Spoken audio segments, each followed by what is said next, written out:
tá batendo de frente com a burocracia, defendendo quem empreende e cutucando a máquina pública com vara curta. Ou eu dou a palestra aqui, ou eu não vou dar essa palestra. Um dos problemas do Brasil hoje é o nosso presidencialismo de coalizão que não funciona, que não tem funcionado. Eu adoro ser convencido pelos dados, porque significa que eu estou aprendendo alguma coisa. Agora, se for opinião por opinião, eu vou ficar sempre com a minha. Foi executivo no mercado financeiro e entrou na política com a promessa de simplificar o Estado e facilitar a vida de quem produz. A gente não é rico, a gente é uma economia grande, com muita gente. É completamente diferente. Quem paga a conta?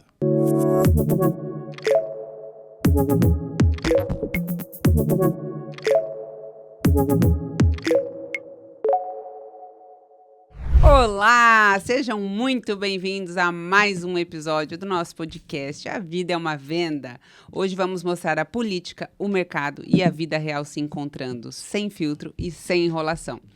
Hoje a conversa é com um cara que está batendo de frente com a burocracia, defendendo quem empreende e cutucando a máquina pública com vara curta. O deputado estadual Léo Siqueira, do Partido Novo. Quem é ele, Thiago? Para quem não conhece o Léo é formado em Economia pela USP, foi executivo no mercado financeiro e entrou na política com a promessa de simplificar o Estado e facilitar a vida de quem produz. Ele já teve projeto sancionado pelo governador Tarcísio, propôs a revogação de muitas leis inúteis que a gente vai falar aqui, defende o fim do alvará para negócio de baixo risco e quer transformar o empreendedor em protagonista dessa retomada econômica que o Brasil precisa tanto. Com você, meus amigos, Léo Siqueira. Bem-vindo! Obrigado. Boa, garoto. Beleza, Léo? Obrigado, hein, velho? Voltou, né? Nós tivemos um bate-papo lá no nosso outro podcast, o Dono da Venda. Eu falei, Léo, se você entrar lá, você promete aqui em público que você volta. Você voltou. Já fez um negócio diferente. Já fez diferente da maioria. Exato. Só tem uma coisa, eu fiz economia na Fundação Getúlio Vargas. Na Getúlio Vargas. Eu sou conselheiro da USP, mas eu fiz na Fundação Getúlio Vargas a melhor escola de economia do Brasil. E tem um ponto da USP aqui só. que eu vou tratar daqui a pouquinho. Você é conselheiro lá? Sou conselheiro da USP, vivo lá no ambiente de Chernobyl. Você tá conseguindo entrar lá? Porque eu lembro que você teve uma vez que o pessoal não deixou. Foi na Unicamp. Não, mas que você queria... Foi lá no Unicamp? Que você queria... Fui dar uma palestra, não deixaram dar uma palestra, invadiram o palco, Mas é isso mesmo, você tem que cortar a liberdade das pessoas. É muito livre as pessoas aqui nesse país. Não, começamos assim. Agora eu fiquei curiosa. Vocês falaram do assunto e agora eu e certamente a Porque audiência... você foi barrado lá na Unicamp. Qual foi esse acontecimento? Barrado por quê e como foi? Por E não quem? teve mesmo? Quem foi? Quero Certo. saber agora. Eu vou contar essa história. Eu tô no conselho da USP e tenho uma visão muito clara de que uma pessoa que é rica, milionária, super rico, tem que pagar pela universidade pública. Ser público não significa que não tem custo, não é gratuito. Então, alguém é contra que o filho do Setúbal, por exemplo, o dono do Itaú, não pague a USP, né? Pô, se esse cara tem condições, por que ele não paga por isso? Então, eu sou a favor de que você cobre mensalidade nas universidades públicas dos mais ricos. Tem um projeto de lei desse, já falava isso antes. E foi durante a eleição.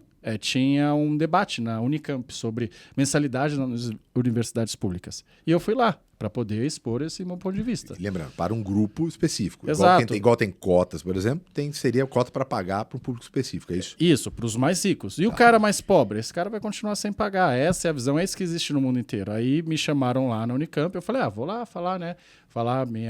Por que eu acredito que faz sentido você cobrar dos mais ricos. E daí eu fui lá na Unicamp, saí daqui de São Paulo, era época de eleição, né? Ou seja, faz 3 anos aí, 2022, e daí eu fui lá no Unicamp. E aí, chegando lá, uns alunos souberam, né, que eu ia estar lá, e também, na época, estavam outros candidatos, e daí falaram, bom, vai ter um pessoal aqui que é a favor da cobrança, da mensalidade e tal, e vamos lá não deixar eles darem a palestra, né? E assim, ninguém precisa concordar com a minha opinião, né? A gente debate no campo das ideias. Para ouvir. Exato. Só que aí a gente chegou lá e eles estavam... Era num lugar que chama Teatro Arena, que parece uma arena, assim, meio que aberto.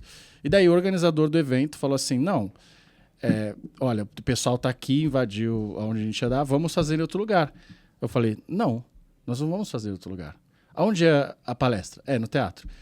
Quem que invadiu? Eles. Então por que eu tenho que sair do lugar onde é a minha palestra. Eu não posso dar a palestra, eu não vou sair de lugar nenhum. Se eu for, ou eu dou a palestra aqui, ou eu não vou dar essa palestra. Porque se eu sair daqui, a gente já perdeu. Se eu for dar a palestra em outro lugar, a gente já perdeu. Então, o lugar é aqui. Quem tá errado? Quem tá invadindo um lugar que não era para estar? A gente ou eles? Eles. Então, eu vou dar a palestra aqui. E daí eu fui lá no palco, obviamente. E aí eles cercaram a gente. Me chamaram de fascista, obviamente, como sempre, né? Me chamaram de fascista. E aí não deixaram acontecer o evento. Óbvio. Não teve. Não teve o evento, exato. Poderia ter outro lugar. Falei, ou eu falo aqui, ou eu não falo. Aí saíram todos os jornais, etc e tal. Então é esse o pessoal que defende a liberdade de expressão, que defende a divergência de opiniões. Só vale a pena a liberdade de expressão desde que você concorde com eles. Quando eles pegam qualquer outra pessoa, eles são contra isso. Agora, é meio hipócrita, né? Porque quem mais diz defender os pobres, quem mais diz lutar contra os super ricos, contra os mais ricos, na hora faz o oposto e defende eles. Fala assim, não, veja bem, a gente não quer cobrar a universidade. Por isso que, me desculpa, mas uma universidade pública, USP, Unicamp, Unesp ou várias outras federais, tem sala caindo aos pedaços. E não é falta de recurso. Tem muito. Mas por quê? Porque você não tem esses incentivos, porque quem é rico não precisa pagar. E daí você tem uma universidade que está muito atrás do resto do mundo. Então, por isso que eu vejo o sistema completamente obsoleto. E por isso, já eu falei, eu fiz FGV e não fiz universidade pública porque eu escolhi fazer FGV. Porque eu sabia que era mais caro, mas eu sabia que eu ia me formar em 4 anos, eu sabia que não ia ter greve. Eu sabia que ia ser o melhor ensino, porque os professores de fato dão aula, os professores na FGV, eles não faltam, eles não vão colocar simplesmente um monitor lá para dar aula, como acontece nas universidades públicas, porque de graça você não pode cobrar nada. Então, como você pega na pandemia, que simplesmente as universidades públicas foram as últimas a voltarem. Por quê? E o aluno vai cobrar? Não, porque é de graça, né? Agora, vai você pagar 5 mil, 4 mil de mensalidade para você ver se o pai não liga. Que história é essa aí que vocês não querem dar aula? Então, esse é o modelo que eu vejo completamente ultrapassado e só vai aumentar a diferença. Bom, eles sabiam da pauta, não? Sabiam, por isso que eles foram lá. Mas eles sabiam da pauta que a cobrança era para quem tem mais dinheiro? Sabiam, mas só que o problema, qual que é o problema dessa galera? É que o rico é sempre o quanto o meu pai ganha ou quanto eu ganho mais um pouquinho. Eles nunca estão entre os mais ricos, não exato. Estão, eles nunca porque eles ali estão. tem muito. Exatamente. Tem Eles nunca tanto. Não, eu não devo pagar. Assim, eu acho que tem que fazer justiça social, tem que cobrar dos mais ricos, então. Só que vai cobrar no seu pai. Não, veja bem. Aí não, cobra lá de meia dúzia. Impostos sobre grandes fortunas. Então, mas talvez te pegue. Não, eu não. Aí veja bem, então, eu tenho direito. Então, é exatamente isso. Acho que a pauta não vai para frente nunca, né? E É engraçado porque assim, frente. a Unicamp é deficitária há quantos anos aí, né? Se juntar a quantidade de dívida, e que é um dos assuntos que daqui a pouco a gente vai tratar com relação à USP também, que acho que essa é uma das pautas, inclusive acho que lei proposta por você. Sim. Projeto de lei nisso. Para levantar dinheiro. Porque assim, se não é cobrando isso, da onde que vai vir dinheiro, por exemplo, desses locais que cada vez mais... A gente tem vários amigos, né, que são professores, né, de USP, Unicamp, desafios do fundamento básico, né? Por exemplo, não tem ar-condicionado, não tem computador, não tem cadeira, não, assim, as não tem pessoas luxo. aceitam, acho normal, acho que tudo bem, não muitas das coisas que as pessoas aceitam é porque falta experiência com o que é bom, com o que dá certo. Graças a Deus, eu cresci na Zona Leste, mas graças a Deus eu fiquei nos Estados Unidos, fiquei na Europa, fiquei um tempinho na Nova Zelândia, e você vê as coisas funcionando, e aí você fala, por que não são assim várias coisas no Brasil? É isso, o cara se acostuma. Ele acha que tudo bem você ter aula com 40 graus sem ar-condicionado. Não é tudo bem, cara. Se você soubesse que não é normal isso, com tanto de dinheiro que tem... E o quanto isso impacta, inclusive, na qualidade do seu aprendizado. Óbvio. Só que ele já aceitou já isso. Então, por isso que ele nem cobra mais, ele aceita viver naquela mediocridade, porque ele nem tem referência do que é bom. Olha, eu vou pegar um pouco... Você tratou desse aqui, a gente vai tratar um pouquinho mais a fundo, que é uma das suas leis também, que eu acho fantástica aí. E o mais legal que vocês vão ver na conversa aqui, e por que eu gosto sempre de trazer o Léo, peço sempre ele estar aqui. Porque é um negócio que eu gosto muito de fazer com vendas. Vendas é um negócio que é meio igual política e futebol. Você botar na mesa 20 pessoas, todo mundo entende. E aí, quando você começa a perguntar um pouco mais, então, baseado em quê? Você tem dados para comparar? Aí some quase todo mundo, né? Inclusive, a gente estava falando lá fora de um dos seus cortes, que foi muito legal, quando você começou a trazer dados numa discussão com uma outra política, ela disse, mas você se prende muito aos números e a dados, né? Obviamente, é isso que a gente precisa fazer. E eu trago isso muito para vendas também. Então, eu vou tratar um pouquinho sobre esses dados aqui. Mas antes, vamos começar aí do todo para ir para o partes. Uhum. Você falou aí do Brasil, do dinheiro, da USP, enfim. E aí vem uma discussão de novo, conversa de boteco que eu queria com dados. No Brasil é um país rico, é que se não fosse a corrupção... Quer dizer, tem dinheiro, quer dizer, o Brasil é um país rico ou não é? A primeira coisa é isso, assim, qualquer discussão, para mim, esse é o meu norte, assim, E aí a deputada outro dia falou, você se apega muito aos dados, Você me desculpa, entre uma opinião, a sua e a minha, eu vou ficar sempre com a minha. Eu adoro ser convencido pelos dados, porque significa que eu estou aprendendo alguma coisa. Agora, se for opinião por opinião, eu vou ficar sempre com a minha. É simples assim. Então, me convença através dos dados. Então, qualquer política pública, o que você vai fazer? Você tem que provar que a política pública ela dá retorno positivo, e não só isso, que ela é melhor do que praticamente todas as outras alternativas que você tem. É isso. Olha, eu ganhei... Então, se o cara não entende isso e chegar lá o cara no churrasco da família e falar assim, nossa, eu ganhei 12% esse ano com Petrobras, eu vou falar, é um investimento ruim. Por quê? Porque você está sujeito à volatilidade, então é um investimento muito maior de risco, você podia ter ganhado 15 num título público estando em casa. Pós-fixado, tá? Não pré. Então é um investimento ruim. Por quê? Teve retorno positivo? Teve. Mas você correu um risco, se o seu custo de oportunidade era grande, você poderia ter investido em outra coisa melhor, correndo menos risco. Aqui deu certo, mas pode ser que não dê, justamente por ter uma volatilidade grande, pode ser que você perca aquilo ali. Então, política pública é a mesma coisa. Daí fala assim, o Brasil, e eu vejo isso... Quando a pessoa fala isso, eu já saio, eu falo, meu Deus do céu, essa pessoa não tem a mínima ideia do que ela está falando. O Brasil é um país rico. Brasil é rico. Olha, quando ela fala isso, em geral, ela quer dizer que o Brasil é um país com recursos naturais. Mas, quando você lê por que as nações fracassam e por que as nações têm sucesso, do Acemoglu, você ter recursos naturais não é garantia nenhuma de você ser rico. Porque é só você pegar como exemplo. A Venezuela tem recursos naturais. Está ficando pobre. E você tem países que não têm nada de recursos naturais e ficaram ricos. Né? Pega o Brasil e Hong Kong, pronto. Brasil e Hong Kong, só rocha e Singapura. montanha, o Chile tem cobre ali, mas assim, também teve que ficar rico por outras vias. Então, o que todo mundo diz hoje é que você fica rico não porque você tem recursos naturais, mas porque como você consegue extrair os recursos naturais que você tem de uma maneira eficiente, de uma maneira que você não vai dar os lucros só para um grupinho pequeno, como acontece, por exemplo, na Rússia, que você tem as grandes oligarquias. Então, para a gente primeiro começar a conversa, qual que é a definição de riqueza? Porque senão eu acho que o Brasil é um país rico. E aí, em geral, primeiro porque eles acreditam nisso, que se você tem recurso natural é rico, ou porque eles vão falar, não, olha o tamanho da nossa economia. Nós somos a 10ª economia do mundo agora. Então, peraí, você está confundindo as coisas. A gente não é rico. A gente é uma economia grande, com muita gente. É completamente diferente. A Índia não é rica. A China, a 2ª maior economia do mundo, não é rica. Você vai lá, você vê muita pobreza. Só é uma economia grande. É a mesma coisa você pegar uma família com uma pessoa, 2 pessoas, e a renda dessa família é 100 mil.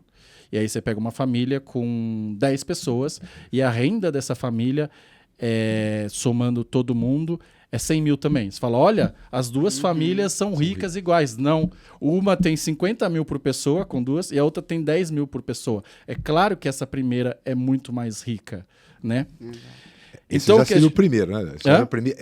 Essa primeira já começa, essa distribuição, que seria ali o PIB pela quantidade de pessoas. Isso, então a gente tem que, a primeira coisa, quando você está falando riqueza, tem que olhar PIB per capita. Então pega a riqueza de todo mundo, do Brasil, e divide entre 215 milhões de pessoas. Vai dar, em média, 3 mil reais por mês. É isso que é o Brasil. Então o Brasil é pobre. O Brasil é mais pobre que o Gabão. Tem o mesmo... Todo mundo no imaginário aqui, sem conhecer os números, não consegue ver o Gabão como um país rico. De fato, não é. É um país pobre. E o Brasil é pobre e desigual. De novo, baseado nesses números. Porque quando você pega a renda média, o Brasil é a 10ª economia do mundo, mas quando você divide PIB per capita, estamos lá para 80, 90. Era essa a pergunta que eu fazer. Então, como arrecadação de dinheiro é o 10º, como distribuição, quase 90º. Não, 80 e pouco. Distribuição, você está falando ainda de desigualdade. Desigualdade, o Brasil é um dos mais desiguais do mundo. que é desigualdade. E como PIB per capita, você falou 80? 80, 90, por aí. Ou seja, a gente é um país... Ah, Brasil... Ou, como você pega o José Dirceu, por exemplo, falou, o Brasil é um país rico, mas é desigual. Não, o Brasil é um país pobre e desigual. Ou seja, a gente tem o pior dos mundos, né? Então, para você falar de riqueza, você tem que falar em PIB per capita, senão você está falando de uma economia grande. Você tem muita gente entrando no mercado de trabalho e tal, é natural que a sua economia ela tenha algum crescimento, porque quando você tem mais gente entrando no mercado de trabalho, você tem mais crescimento econômico. Mas a gente, quando olha PIB per capita, a gente é um país muito pobre. E aí, por isso que o Brasil é o que a gente fala de Belíndia. Ou seja, você tem partes que parecem a Bélgica. É verdade. Então, a Faria Lima parece a Bélgica. Exato. O Itaim parece a Bélgica. Você tem índices de criminalidade ainda que não deixa a desejar de países ricos europeus. E você tem lugares que parecem a Índia, que não tem privada. 100 milhões de brasileiros não têm esgoto em casa. Então, o Brasil é a Belíndia, né? Tem lugares que parecem a Bélgica e tem lugares que parecem a Índia. Então, somos pobres e desiguais. E acho que dá para até entrar numa discussão, isso não vamos entrar agora, mas acho que entra um agravante aqui, porque se a gente fizer isso por poder de compra, né? Se a gente descontar isso, o poder de compra que a pessoa tem durante um ano, se a gente comparar isso com outros países, eu acho que a gente deve baixar ainda mais. Na verdade, por isso que eu falei entre 80 e 90, porque tem várias medidas. Uma delas, quando você pega o PIB per capita dividido, você consegue corrigir por um negócio que chama paridade de poder de compra, que é justamente já poder ver o poder de compra em cada um. Então eu já tô... Não, eu já tô pegando em consideração aí, mais ou menos. Mas fica entre 80 e pouco e 90. Isso, exato, o PIB per então, capita. O Brasil é um país pobre e desigual. Exato. Isso não está em discussão com qualquer pessoa que saiba fazer as contas básicas de matemática, tá? Já vamos tirando alguns paradigmas de conversa. Algumas coisas vão estar em debate. Isso não está em debate. 2 mais 2 igual a 4 não está em debate. O que Se eu quer soltar que esse você celular, acha? ele vai cair. Exato, a gravidade existe. Isso não está em debate, tá? Somos pobres. Quem fala isso é porque... Eu entendo, tem gente que não é estudioso de economia e etc e tal. Eu mesmo, há um tempo atrás, eu fazia graduação já em economia e eu ouvi e falei, é verdade. Então, para quem não estuda mais ou menos na área econômica, pode ser alguma surpresa. Mas saiba que isso daí é um fato que não está em discussão. O Brasil é pobre e desigual. Ponto. E até nesse sentido, e principalmente para quem é leigo e tudo mais, me incluindo nisso, a gente vê que muitas vezes o acesso a determinados itens de compra que antes dividiam muito as classes, o acesso a produtos até falsificados ou semelhantes, tem outro nome quando não é falso, enfim. Paralelo. É igual, mas não tem a marca. Paralelo, exato. Eles geram essa falsa sensação de acesso ao consumo, ao poder de compra, né? E a gente vê, às vezes, conversando com algumas pessoas, eu consigo hoje comprar, consigo consumir coisas que eu não consumia antes. Então, essa sensação vem até uma dicotomia, que é uma segunda pergunta, no seguinte sentido, falando aí de empreendedores, né, empresas e tudo mais. A gente vê os dados, vamos inclusive pegar o mais atualizado possível, próximo a 40% das empresas inadimplentes atualmente. Conversando com os empresários, a gente vê essa questão, nós vivenciamos isso de uma forma, muitas falas como eu trabalho o dobro para produzir ou ter uma renda semelhante ao que tinha há 2 anos, e ainda assim está muito difícil vender, tem inúmeros limitadores, claro que para alguns mercados ainda mais, um endividamento próximo aí de 130 bilhões, né, no país. Por outro lado, a gente vê a mídia propagando o crescimento, a prosperidade, a gente vê as taxas de desemprego caindo absurdamente e vivenciando um mercado aquecido realmente para a mão de obra, porque a gente vê desde mão de obra em casa para os serviços domésticos. Exatamente, cargos de diretoria e uma movimentação muito rápida de talentos. O que é, de fato, o que está acontecendo que dá esse sentimento, por um lado, de estagnação e de uma economia complicada versus a prosperidade que é anunciada? Onde que a gente está, de fato, nesse momento? É que o Brasil ele começou a adotar políticas de países ricos antes de ficar rico, né? Então, se a gente pudesse dividir entre os mais pobres, classe média e os mais ricos, né? Quando você pega os próprios bancos no Brasil, os bancos têm tido sucesso, né? Tem tido lucro, cada vez mais lucros, né? Então você tem 4, 5 grandes bancos com grandes lucros. E aí você pega, às vezes, os mais pobres, né? Você tem hoje grandes programas sociais bastante benevolentes, né? Que antes você não tinha.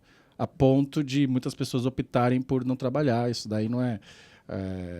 Isso daí os dados mostram. Nos Estados Unidos tem acontecido muito isso.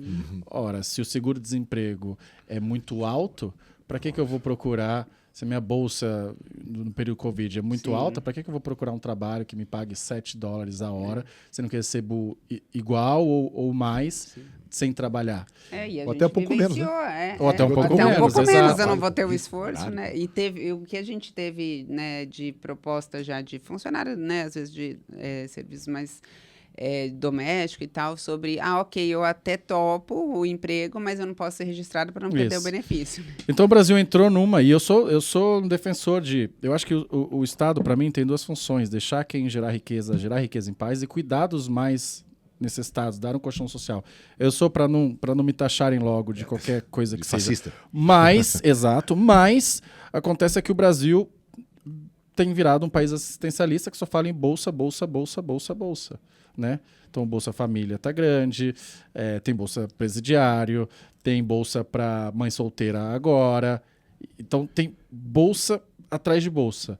E tudo bem, o Estado não te dá nada. Tudo que ele está te dando, ele arrancou antes da sociedade. Se ele quer te dar mais bolsa, o que ele está fazendo? Aumentando muito a carga tributária. Então, você tem um grupo que, sim, está fazendo negócios com o governo, com quem quer que seja, nesse capitalismo de compadre, né?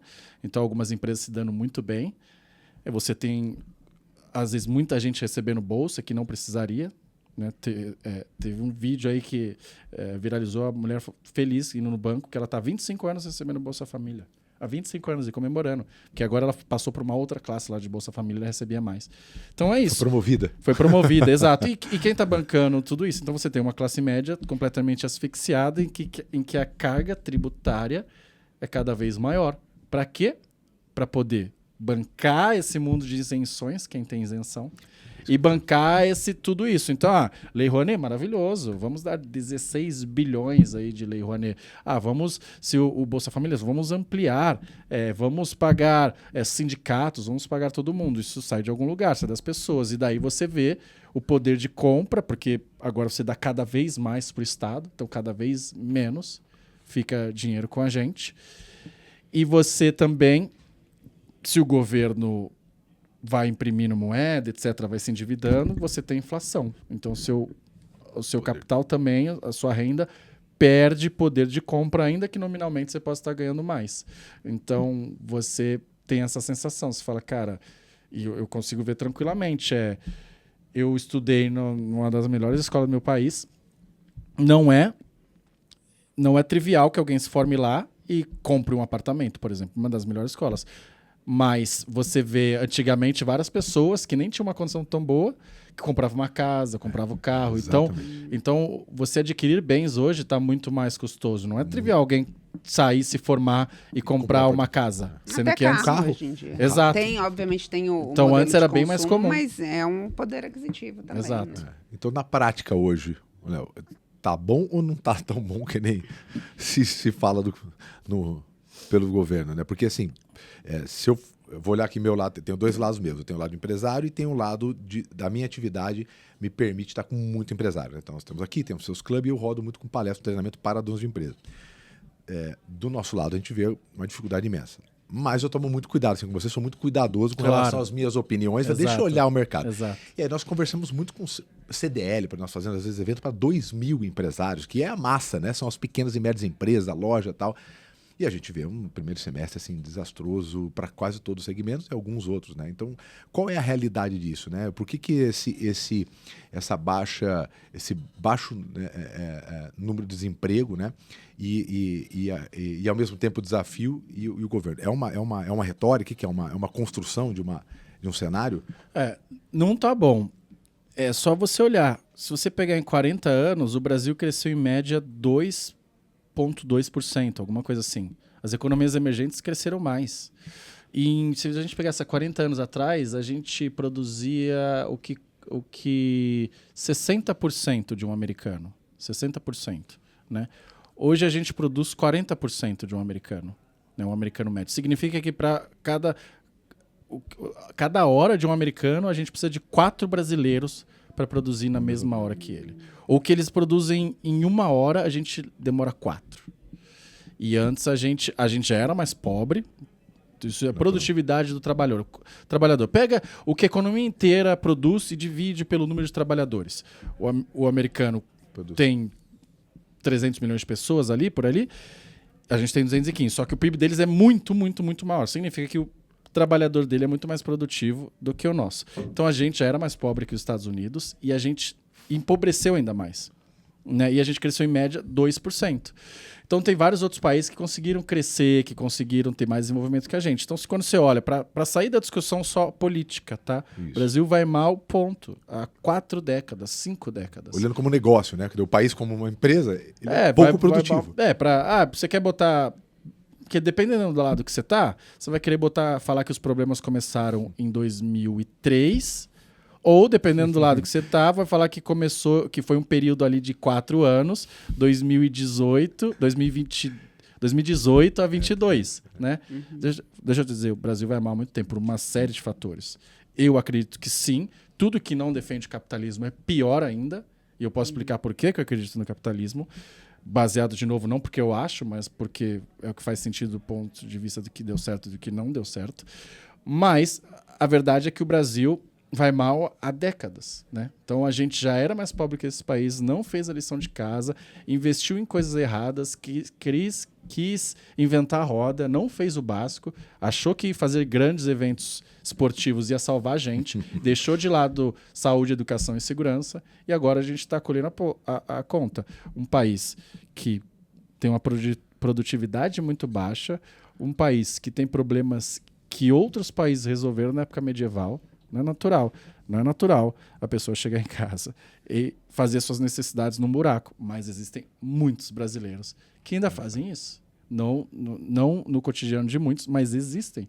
Coisas que os países resolveram na época medieval. E daí vai vir alguém com uma solução. Vamos fazer um submarino nuclear. Sim, porque é isso que a gente precisa, né? Que tal se a gente fizesse o básico antes? Então, uma série de políticas públicas ultrapassadas e que não deram certo, mas que por algum motivo a gente ignora a realidade e aí insiste nelas. Então, sim, o Brasil vai mal, a gente tem uma produtividade baixa, é só você pegar a própria Bolsa de Valores. Daí eu vi um post até do acho que era do Arthurito, que seguia, que é meu amigo, e quase que eu dei um puxão dele de orelha. Eu não dei porque eu não quis gastar energia nisso, mas fica aqui o puxão Agora de orelha. já tomou. Exato, falou assim, a Bolsa está atingindo a máxima histórica. Eu falei, cara, não está atingindo, isso é a máxima nominal.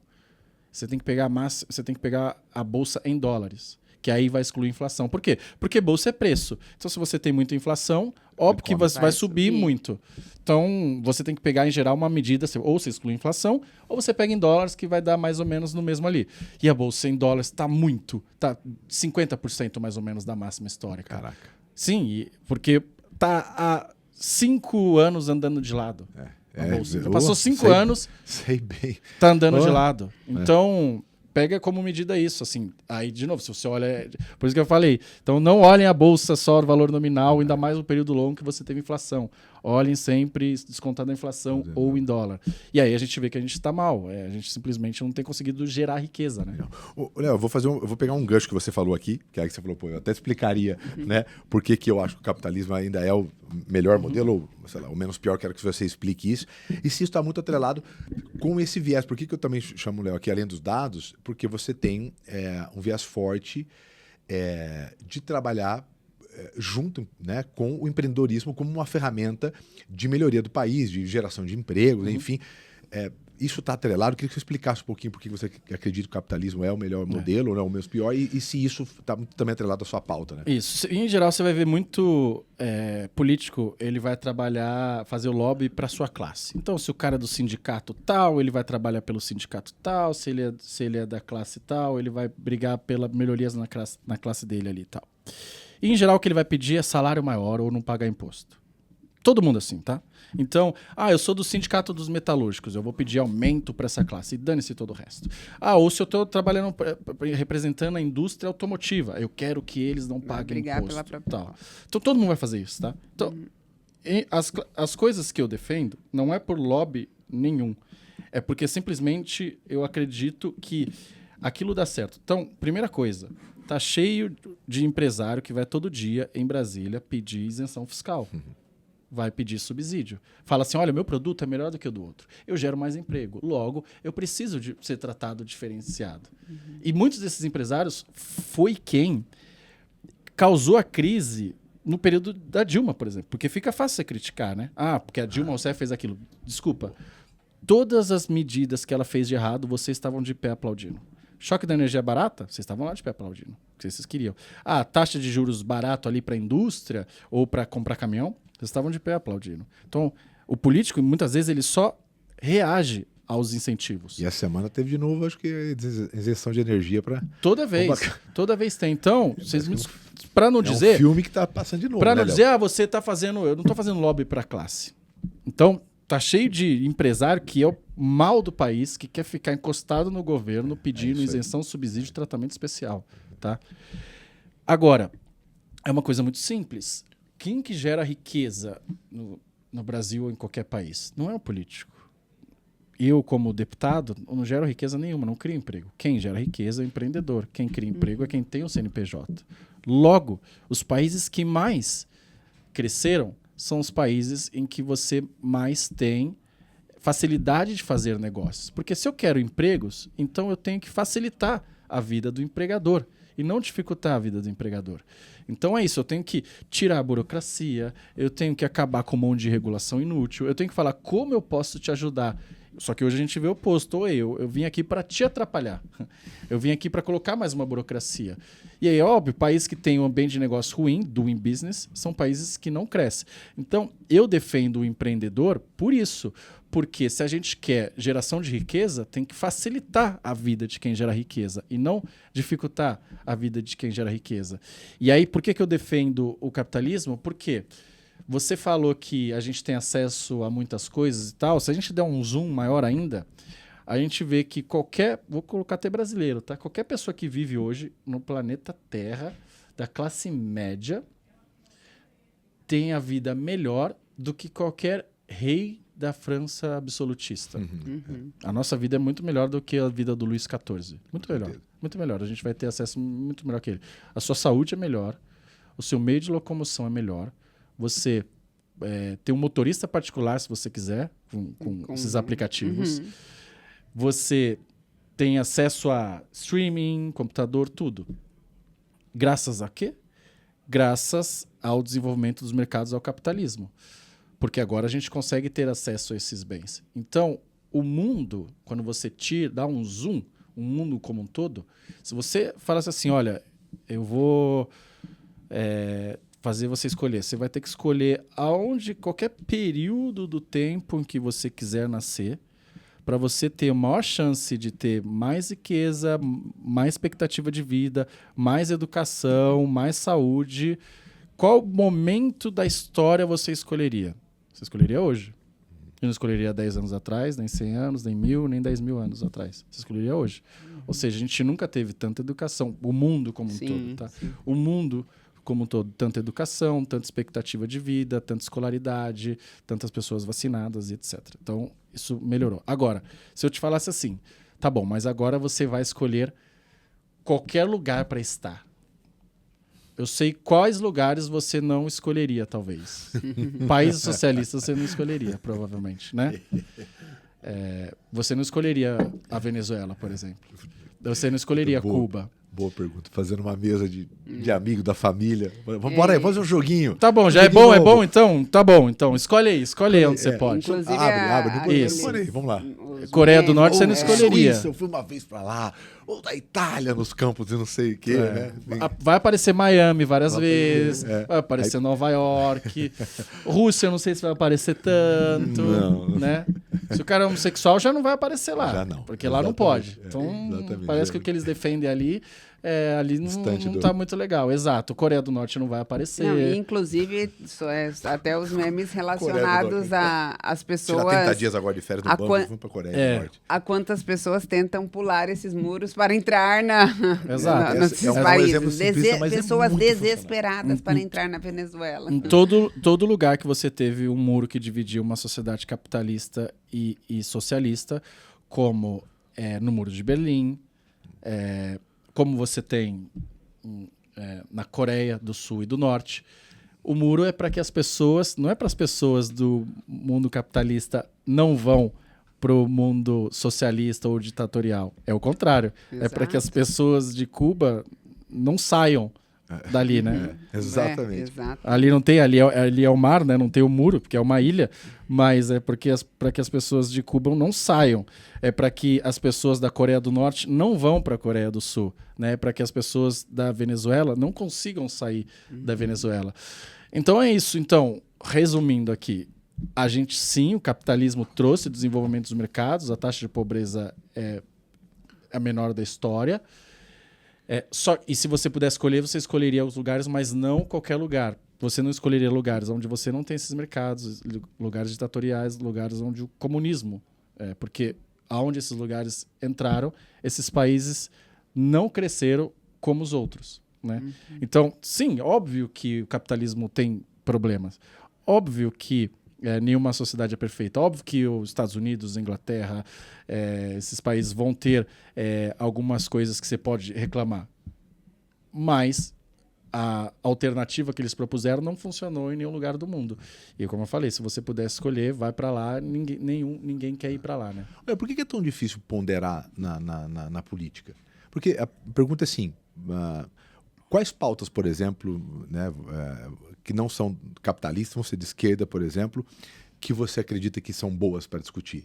Né? Porque existe um desenho... É que a maioria das discussões, quando a gente escuta, principalmente de viés de esquerda, contra o capitalismo, ele vai um pouco para o extremismo, onde na prática a conta não fecha, como né, as divisões, não pode existir um ser que é dono do capital. Mas se não for, quem é que vai... não, mas o médico vai fazer o trabalho do Gari, o Gari vai... Não, mas a hora que for a vez do médico fazer do Gari, ele não quer. Então essas coisas na prática ficam diferentes. Mas existe uma ponderação isso. Mas por que é tão... polarizado. Por que é tão difícil chegar? Porque, por exemplo, eu queria até fazer uma pergunta. Quais pautas, por exemplo, de esquerda ou que não são do capitalismo que você acredita que pode encaixar bem numa sociedade mais progressa, né? Certo. Em geral, as pessoas vão defender coisas que para você parece ser um absurdo ela lutar contra aquela mudança, porque ela se beneficia daquele status quo. Por mais absurdo que isso possa parecer. Eu vou dar um exemplo. Existe carteirinha nacional dos estudantes. Sim. Então, para você pagar meia no cinema, o que já é uma discussão também que eu posso falar sobre aqui, que eu acho absurdo muitas vezes. O filho do rico pagando meia no cinema porque faz Fundação Getúlio Vargas. Não, mais absurdo é o filho do rico pobre... pagando meia com uma carteirinha falsificada. E não só o filho do rico, o pai rico faz isso. E o pobre lá, e o filho da empregada doméstica pagando inteira, por quê? Porque não faz faculdade. Bom, mas então existe carteirinha nacional de estudante. Porque a UNE, né? União Nacional dos Estudantes, foi lá e monopolizou. Então, ninguém aqui quer... pensa numa pessoa pobre. Tem que pagar a UNE, né? Tem que pagar essa carteirinha. Então, o deputado foi lá, e eu também, é um projeto que eu sou coautor, vamos fazer uma carteirinha gratuita de estudante. Alguém é contra as pessoas não pagarem? Principalmente quem não tem condição, né? Exato. Então, a esquerda é contra... a gente vai dar uma... Sabe que eu reluto muito em dar tudo gratuitamente, porque tudo tem custo. Mas eu falei, faz sentido, né? Não existe nada grátis, né? Que é a sua frase. Exato. Tudo tem custo. Então, vamos propor agora, principalmente os alunos de escola pública, para que eles possam ter uma carteirinha de estudante público. Aí tudo bem. Aí você acha que a esquerda vai te apoiar. Não. Eles foram contra. Por quê? Porque a UNE, União Nacional dos Estudantes, é um grande apoiador dos parlamentares da esquerda. E eles, como é que eles vivem? Com esse dinheiro das mensalidades. Então, a partir do momento que você oferece um serviço, e se esse serviço for igual, as pessoas não vão mais querer pagar a UNE. Logo, A Uni vai perder dinheiro, logo a esquerda precisa atender esse pessoal, porque senão esse pessoal não vai mais apoiar ele. Daí que eles fazem? Os deputados lá de direita querem fazer uma carteira gratuita para alunos pobres. Olha que crime. Mas a gente tem que ser contra. Por quê? Porque senão a gente vai perder nosso financiamento. E aí foram contra. Verdade, Sim, verdade? Foram contra. Meu Deus. Foram E qual contra. o argumento? Porque não pode. O argumento- Ele não pode falar isso, o o argumento que ele ele não fala na não, real? O que eles usam? O argumento é, precisamos discutir, isso não foi debatido, a Uni presta um grande serviço, então, isso foi levado às pressas, a quem interessa acabar com a carteirinha da Uni, que sempre lutou pelos jovens e tal, e daí agora você vai entregar porque tá vendo? Um dos inscritos aqui, ele trabalhou no Itaú, tá vendo? O Itaú tá por trás disso. É sempre isso, não interessa qual é a discussão, entendeu? Ele vai falar vai inventar qualquer coisa. Perder que se um dane. benefício. Exato. entre Então eles. pensa sempre dessa forma. Quando tem algo que parece ser bom para a maioria das pessoas, alguém que vai perder com isso vai lutar contra. É o que a gente fala de benefícios difusos e custos concentrados, né? Eu vou dar um outro exemplo. Quem aqui é contra a gente poder importar uma BMW barata dos Estados Unidos ou da Alemanha, qualquer que seja? Ninguém é contra. Não. A população não é contra. Quem é contra? As montadoras. E quem é contra? Os deputados que são próximos das montadoras. Então, as montadoras, benefícios difusos, porque cada brasileiro vai poder... Eu dei exemplo da BMW, mas pode ser qualquer outro carro. Cada brasileiro vai se beneficiar um pouquinho ali. Só quem vai perder? As montadoras nacionais. E daí esses caras vão se movimentar para quê? Para que isso não aconteça. E aí, aí tem até uma justificativa mais racional, que parece vai destruir empregos nacionais, nós estamos dando dinheiro para os Estados Unidos, para a Alemanha, então precisamos proteger nossos empregos, etc. e tal. Não seria mais fácil se ajudasse as empresas a serem mais competitivas e aí do que proteger e entregar um mínimo, né? Porque tem vários modelos de carro só aqui, né? Você não pode vender em nenhum outro lugar do mundo pelo mínimo de exigência de... Sim, só que é sempre mais fácil, além disso, você pedir um tratamento especial, né? É mais fácil, se eles forem ajudados, além disso, eu posso pagar menos imposto, para quê? E daí eles vêm com essa historinha, entendeu? E aí vai falar assim, eu preciso de um subsídio, aí por quê? E aí todas as partes da cadeia têm uma desculpa diferente. Se você é do agro, é porque você é do agro, tudo bem. Se você faz chip é tecnologia, né? Se você tem educação, é porque educação é importante. E saúde também é importante. E religião, também faz sentido, vamos dar isenção para igrejas e tal. Aí você tá vendo? E aí segurança pública também, né? Porque, precisamos valorizar nossos profissionais de segurança pública. E professor, o professor também faz sentido, né? Quem banca essa isenção toda? Exato, e os nossos necessitados, você contra PCD, o cara tem que ter isenção no carro, né? Tem que ter. Pronto, você soma tudo, vira um grande país da minha entrada. Vira um grande país da minha entrada. E aí tem quem nem tem direito à meia entrada e consegue se falsificar e passar por meia entrada Chega uma hora que tá tão absurdo que aí, exatamente, vira esse país. Você tá dando meia entrada pra tanta gente. Você fala, peraí que eu vou pagar o valor todo. E aí, Nossa, exato. Um absurdo ir isso. nesse show por esse valor. Porque você tá pagando o dobro ali pra bancar toda a galera. Mais do que o dobro ali, né? Tal. E aí fica o espírito da curva de Laffer lá, né? Que chega um momento que você fala, pera um pouquinho. Tá todo mundo produzindo. Por isso que teve um deputado lá que propôs lá a meia entrada pra todo mundo. Que aí você então. acabava com a meia entrada. Daqui a pouco, exato, vamos fazer. Vamos dar pra todo Tá mundo. igual- A carteirinha da União. Tá de graça pra todo mundo aí. Não, tá Isso. igual as promoções de liquidação Black Friday no Brasil, tudo pela metade do dobro. Vamos fazer isso. Isso. Os Então já ingressos deixa. que aí as pessoas Isso. vão e ninguém mais falsifica. Bom, aí a gente falou um pouquinho até com o Léo aqui antes de começar sobre a gente olhar para um olhar do ponto de vista positivo. A hora que a gente começa a estudar esse roteiro, dá vontade de deitar em posição fetal e ali ficar, né? Meu Deus do céu.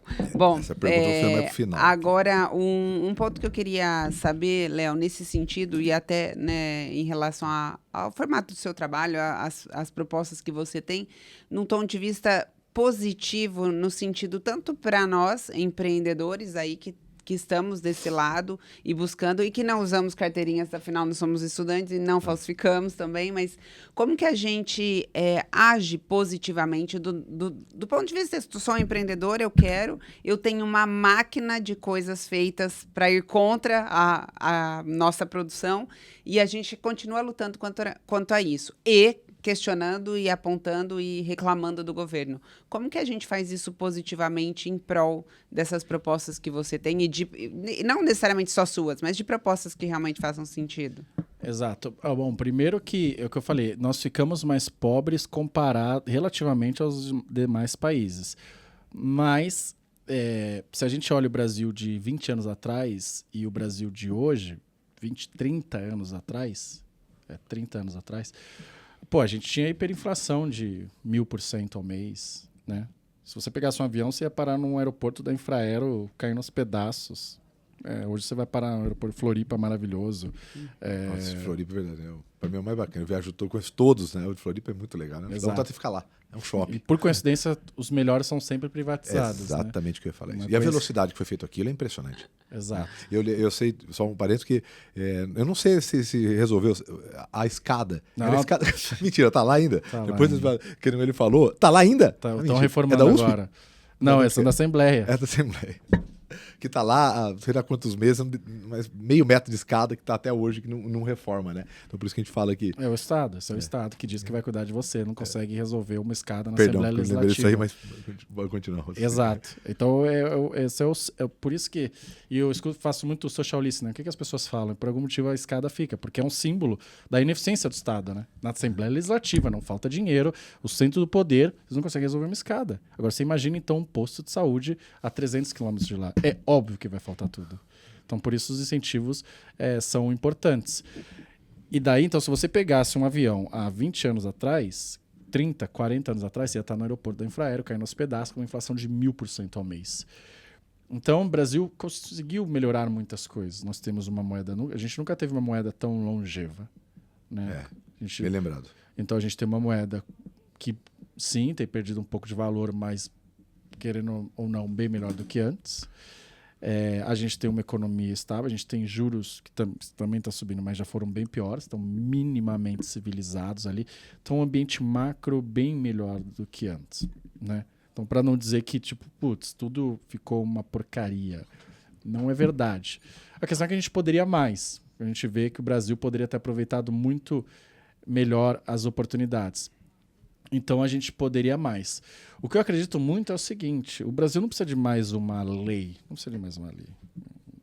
Acho que o Brasil precisa de uma nova mentalidade. Dessa de que, cara, então a gente tem que valorizar quem gera riqueza. A gente tem que valorizar, por exemplo, um parlamentar que vai lá e fala, cara, são vocês que definem a direção do carro. Né? Não é um político, etc. São vocês que definem.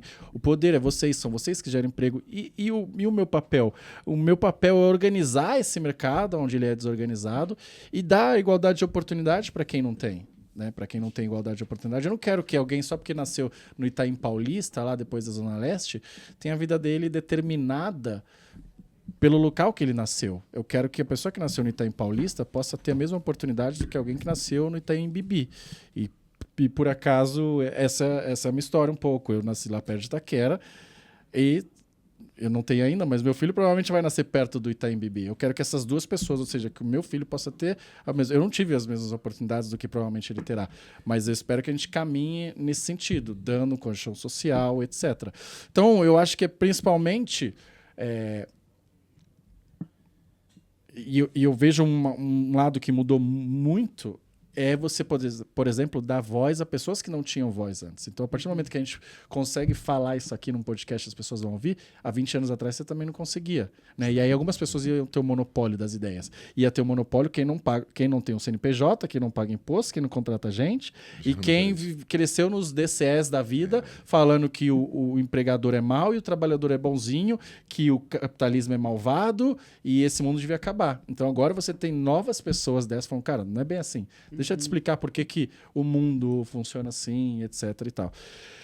Então, como eu acho que a gente tem que pensar daqui para frente, é justamente isso. Dando voz a essas pessoas que saibam que, pô, para a gente gerar riqueza, a gente precisa facilitar a vida desses caras, a gente precisa valorizar o empreendedorismo e não acreditar na ideia de que vai vir um grande salvador e eu sou o Estado e eu vou dar tudo para vocês. Parece que não deu muito certo, né? Sim. Então, os meus pais são do Nordeste, meu pai nasceu em Pernambuco e minha mãe na Paraíba. Eu falo isso que é minha carta para não me cancelarem antes. Né? Podia ter começado assim. Exato. Podia ter começado que você é lá, que você vem da Zona Leste, Isso. tudo que você Seus passou. pais são Senão, nordestinos. você não tem lugar de fala. Exato. Então, mas no Nordeste é assim. No Nordeste é o coronel lá, o cara do sobrenome, que ele é dono da cidade, do estado e tal. É assim. Então, a gente tem que valorizar. São Paulo tem muito menos essa cultura, por exemplo. Então, vamos valorizar o cara que gera emprego e tal. Então, vamos ajudar esses caras ao invés de facilitar. Vamos... um dos projetos de lei meu, que foi sancionado pelo governador, pelo Tarcísio, é esse, de facilitar o ambiente de negócio. Então, se você tem uma empresa de baixo risco, eu decidi agora abrir no fundo da minha casa, consertar sapatos ou roupas. Porra, o Estado não precisa ir lá falar 15 mil avarás, só costura sua roupa aí. Por quê? Porque é um negócio de baixo risco. Todos os negócios? Não. Se você quer abrir uma siderúrgica, aí talvez a gente tenha que fiscalizar um pouco mais. Mas um pequeno negócio, não precisa. Eu tenho uma contabilidade. O Estado precisa te dar alguma coisa 3 ali. tipos de banheiro, escanos... isso aí. Exato. Eu quero fazer um podcast. Não precisa, né? Só que precisava antes. Aí na lei que foi sancionada, a gente facilita o ambiente de negócio das pessoas. Então, eu queria que tivesse mais pessoas falando isso. Muito mais em eu sou o Estado, eu vou te prover, não sei o quê, e o capitalista é o problema, o setor privado é o mal. Não, é o oposto. É que falasse, a gente não consegue fazer nada sem o setor privado. A gente precisa estar junto do setor privado. Eu tenho que falar em parceria público-privada. Eu tenho que falar em concessão. Eu tenho que falar o tempo todo. Se o mercado privado faz isso melhor do que eu não tenho que me meter nisso. Então, eu só acho que a gente vai conseguir ter uma mudança maior quando a gente voltar a retomar os sistemas de mercado. Enquanto isso, não tem como. E para poder investir em educação, saúde, segurança no resto. Se a gente fizesse isso, deixa quem gerar riqueza em paz, e vamos focar em educação de verdade, vamos focar em segurança de verdade e saúde de verdade, pronto, tá ótimo. O problema é que o Estado quer fazer tudo, se mete onde não devia, faz pior, e aí não consegue cuidar desses 3 básicos. Né? E onde você acha que, dessas áreas que você apontou, para ajudar a progredir, né, dar um ambiente melhor, você acredita que deveria ser privatizado e o que você acredita que não deveria ser? Eu acho que o Estado precisa se perguntar a todo momento se a iniciativa privada consegue fazer aquilo melhor e mais eficiente que ele. Você ter algo público não significa que o Estado precise fazer a gestão ou prover aquele bem. Por exemplo... E você quer ver como isso já existe, funciona muito bem? São Paulo tinha uma fila muito grande de creches. Então tem muita gente precisando de creche, eu não tenho creche. O que o Estado vai lá e faz? Preciso ter mais creches. Aí você tem 2 opções. Ou, olha, então vamos construir creches. Então agora eu vou construir 500 creches na prefeitura, na cidade ou no estado. Isso é em geral das prefeituras, né? Então eu vou fazer isso. E aí você vai, obras superfaturadas, vai demorar, vai ficar igual a escada da Lesp. Ou ele pode falar, já tem um monte de gente fazendo creche aí, privadas, porque existia. Isso ao invés de eu construir todas, eu vejo quanto me custa cada criança na creche e eu pagar a iniciativa privada. E foi feito isso. Então São Paulo hoje praticamente não tem déficit de crianças em creche, a cidade. Foi isso. Então ele é um voucher. Ele vai lá e na sua creche, então vamos supor que você fala assim, agora desisti do podcast, quero fazer uma creche. Então vai chegar a prefeitura e falar, vem cá. Vai olhar, obviamente, vai ver se é sério, e vai falar, cara, eu te pago X mil por criança.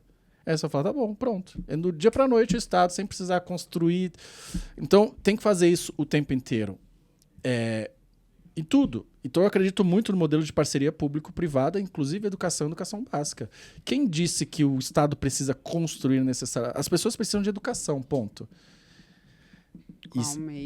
Qual é o meio melhor, eles vão ver. Pode ser que em algum lugar a iniciativa privada não vá querer ir. Se fosse o real interesse, que é o que, né? Então tem 2 pais, tem uma mãe e o pai. Por que é o melhor ali, né? Então o meio é só o meio, né? Então quer dizer, se é privado, se é público. Mas acho que o que falta, no final das contas, é um interesse genuíno, né? Tem que Exato. fazer isso bem, né? Exato. A minha mãe é professora da rede pública, né, lá em Itaquera. E tem um negócio que funcionou muito bem. Por exemplo, o que acontece antes? Antes era assim, precisa alimentar as crianças, né? Aí era isso, uma concursada para fazer a comida, então tinha um monte de gente na cozinha, né? E aí o que fazia? Faz quantas comidas? Sei lá. Faz aí. Né? Meu problema é eu tenho que fazer a comida, eu não tenho que estar preocupado se sobra, se não... Eu sei que não pode faltar, que senão eu vou tomar bronca. Então, na dúvida, eu vou deixar bastante, fazer mais. E aí o sistema de compra, sistema de licitação, demora, etc, tudo. Aí fizeram muito bem, o que a prefeitura fez? Terceirizou isso daí. Então, é isso, eu preciso alimentar as crianças. Quem disse que a prefeitura precisa comprar o arroz, mandar fazer o arroz e tal? E daí eles terceirizaram isso daí. O que aconteceu hoje? Algumas crianças, algumas escolas, a criança vai lá, ela já põe o crachá que ela chegou, a empresa sabe, hoje teve 127 crianças. E aí vamos fazer 129 refeições, vamos deixar ali. Pronto. Por quê? Porque eles têm incentivos muito melhores. Antes eu não precisava, agora a empresa não. Ela está recebendo lá, opa, se eu não ficar aqui, se eu for eficiente eu vou ter mais lucro. E se eu não for eficiente eu vou quebrar. Antes não. Pô, eu vou lá, eu sou concursada aqui, vou receber aposentadoria integral, etc. Então olha a mudança. Ser muito mais eficiente, muito mais barato, alimentando ainda. Casos como é muito comum, né? Quando você vê isso de vacina vencendo, alimento vencendo, com certeza isso não acontecencia numa empresa privada, né? Exato. Ou com um número bem menor. Aquela, eu gosto assim, tem um meme que fala assim, o cidadão da iniciativa privada, obrigado, volte sempre. Aí o da iniciativa pública, me chame de Vossa Excelência. Vocês me chamem de Vossa Excelência, hein, que eu sou Vossa Excelência. Se o policial me parar e falar, Vossa Excelência, por favor, cadê o decoro? Olha que bizarrice. Não é bizarro? Não é bizarro? Muito. E se eu quiser, eu posso falar? Muito. E se eu quiser, eu posso falar pra alguém, Vossa Excelência, por favor. E é bizarro, né? Mas os juízes fazem isso o tempo inteiro. Vá você, advogado, lá e chamar de senhor, tá? Não é? Você vai, na hora ele vai falar, Vossa Excelência, por favor.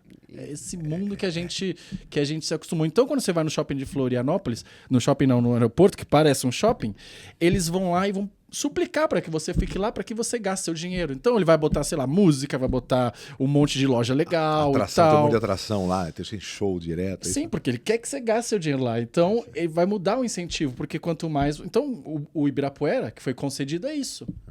Então, agora... Olha o que virou, né? Bem melhor. Alguém falou, não, o Ibirapuera parece que não melhorou. Eu falei, cara, você nitidamente não pisou lá. Porque dá pra ver. E por quê? Porque eles são bonzinhos? Não. Como eu falei, o sonho de todo empresário é ser monopolista. From Zero to One lá do Peter Thiel. O sonho de todo empresário é ser monopolista. Ele só te trata bem porque num mercado competitivo, ele sabe que se ele não fizer isso, o outro vai fazer. Mas se ele for monopolista, ele vai cobrar o preço de você muito alto. Então, a Amazon não cobra barato, não é porque o Jeff Bezos é bonzinho. É porque se não fizer isso, você vai ter outras eBay, Magazine Luiza aqui no Brasil, tal, que vai cobrar mais barato. Então, o sonho deles é ser monopolistas.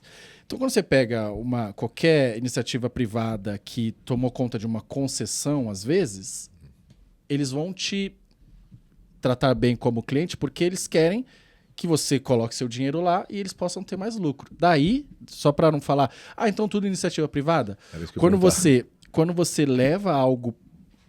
Então, vamos voltar aqui. A iniciativa privada faz melhor porque tem melhores incentivos. Só que, quando você é monopolista, você não tem mais o incentivo da concorrência. Então, muitas vezes, você tem um bem público que é um monopólio natural, que eles chamam. Em que o monopólio natural é que é melhor você ter menos empresas operando, que você vai ter mais ganhos de escala, do que se tivesse um mercado mega pulverizado. Por exemplo, é melhor a gente ter 1, 2, 3 sistemas de bicicleta, por exemplo, do que 37. Porque se você tiver 37, eles não se conversam entre eles. Por isso que você for no grandes centros, Londres, você vai ter 1 ou 2, vai ser uma concessão, e aí a empresa leva a concessão. Então, você tem setores, é melhor eu ter 1, 2, 3 empresas de saneamento, do que 48. Porque elas têm custos fixos altos. Então, se elas produzem mais, você vai diluindo esse custo fixo. Se eu não consigo produzir a ponto de diluir esse custo fixo, sai mais caro. Então, sim, há ambientes em que a teoria econômica prevê que é melhor você ter poucos agentes. Então, beleza. Em geral, os bens públicos são esses. Então, energia, utilities é isso, saneamento é isso, tal, tudo bem. Então, agora eu pego a Sabesp, por exemplo. E aí eu pego ela e levo todo para o setor privado. Não é garantia que vai dar certo. Porque daí agora eu tenho um agente privado que não tem competidor. Então, esse cara pode subir o preço que não vai fazer, vai correr para quem? Lógico. Né? Imagina se o cara da estrada ele puder cobrar o quanto ele quiser. Isso aí. Para Bandeirantes. Só tem ele, você não vai reclamar. Então, aí entra se funciona ou não é outra história, mas aí entra os reguladores, as agências reguladoras. Ela vai falar, olha... Se funciona ou não. Exato, porque é bom ouvir depois que eu já sei onde vão falar. Vão falar, mas então, se funciona ou não é outra história, é outra conversa. Mas faz sentido, então você vai ter uma agência reguladora que vai falar, cara, você que construiu aqui a estrada, você não pode botar o pedágio que você quiser, aumentar quando você quiser. Tem um contrato isso. Você que agora levou a Sabesp aqui, a iniciativa privada, você não pode aumentar do jeito que você quiser. Existe um contrato. Justamente por isso, porque o cara agora, agente privado, ele vai ter incentivos. Então, às vezes, você simplesmente privatizar um monopólio natural, sair de um monopólio público para um monopólio privado é o pior dos mundos. Boa. Esse seria o lado negativo de uma privatização. Isso, então só privatizar, como você faz, é importante. Eu vou te dar outro exemplo. Você, quando vai privatizar lá, saneamento. Significa que a empresa ela cobra X por metros cúbicos de água, porque aquilo é o que vai fazer ela dar lucro. E daí tudo bem, agora você privatizou. E daí, você privatizou, você vai ter ganhos de eficiência. Então significa que agora você vai produzir de uma maneira mais barata, porque você vai demitir um monte de gente, etc. e tal, né? É inútil, né? Cabide de emprego, etc. Daí beleza, o cara vai aumentar a margem dele. E aí? O que ele faz? Porque se você não dizer nada para ele fazer, ele vai pegar a margem e vai embolsar. Não vai repassar para o pessoal. Não então vai ele baratear o custo. Não vai baratear. Agora chega um cara do PT e do PSOL vai falar assim, não, eu vou fazer um projeto de lei que todo ganho de eficiência ele tem que reduzir a tarifa. 100%. Para que ele vai ter? Então, para que ele vai fazer? É isso aí. Então, um cara que pensa, ele chega à conclusão e fala, então tá bom, nenhum dos dois mundos eu quero um mundo intermediário. Eu não quero um mundo que ele capture os ganhos de eficiência só para ele, mas eu também não posso obrigar ele a repassar todo o ganho de eficiência. Eu até poderia querer, mas se eu faço isso, olha, o cara não fez. E aí, quantas inovações você fez? Não fiz nenhuma. Claro. Eu não vou capturar nada, nenhum ganho. Então, no fundo é isso. O lucro, as pessoas sempre têm que ter lucro, bônus ou participação, equity, qualquer coisa que seja, porque é o incentivo para ela poder agir em prol daquilo que você quer. Então, você põe no contrato lá, ó, você vai os ganhos de eficiência, 50% fica para você, 50% você vai repassar para a população. Então, os incentivos e as coisas como funcionam importam muito. E aí eu acho que essa discussão, você acha que você acha que está tendo essa discussão? Claro que não. Eterna sobre a privatização de Correios, por exemplo? Exatamente. Entra nesse bolo? Exato, porque o que acontece? Vamos lá, ou telefonia, pode ser a mesma coisa. Olha, se eu quero privatizar telefonia ou Correios, aí eu vou por praças. Então, sei lá, tem Manaus, tem Amazônia, Norte, né, Sudeste, não sei o quê. A iniciativa privada é óbvio. O que o cara vai querer fazer? Pô, eu vou levar as praças mais lucrativas. Eu não quero levar um negócio... né? Então, São Paulo é mais lucrativo do que o Norte. Porque lá é extremamente difícil e tal. Só que, sim, nós concordamos. Nós não queremos deixar o Norte sem carta. Nós não queremos deixar sem energia, tá? Daí que acontece? Então, vamos fazer um subsídio cruzado. Você quer levar... Ou aeroportos. São Paulo dá puta lucro. Congonhas. Algum aeroporto... Manaus ainda deve ser bom, mas algum aeroporto no norte, lá, Porto Velho, não dá tanto lucro. Com certeza não. Então, mas eu quero passar tudo para iniciativa privada. Então, ó, se você levar São Paulo... Você vai levar. Vai ter que levar... Subsídio cruzado. Tem que levar um gradado de Fanta, né? É isso aí. Subsídio cruzado. Então, existem mecanismos para já atender a essas, entre aspas, falhas de mercado. As pessoas já sabem disso. Quem estuda já sabe disso. Já sabe, pô, você pegar o monopólio, dar pro cara lá e fazer de qualquer jeito, não funciona também. Já existem mecanismos. Só que, como eu falei, a discussão tá há 30 anos atrás, e aí entra naquilo que a gente tá falando.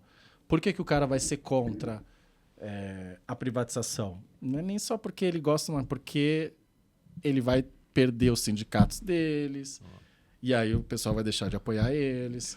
E, obviamente, eles não vão apoiar. Claro, aí vai dentro muito do lobby, né?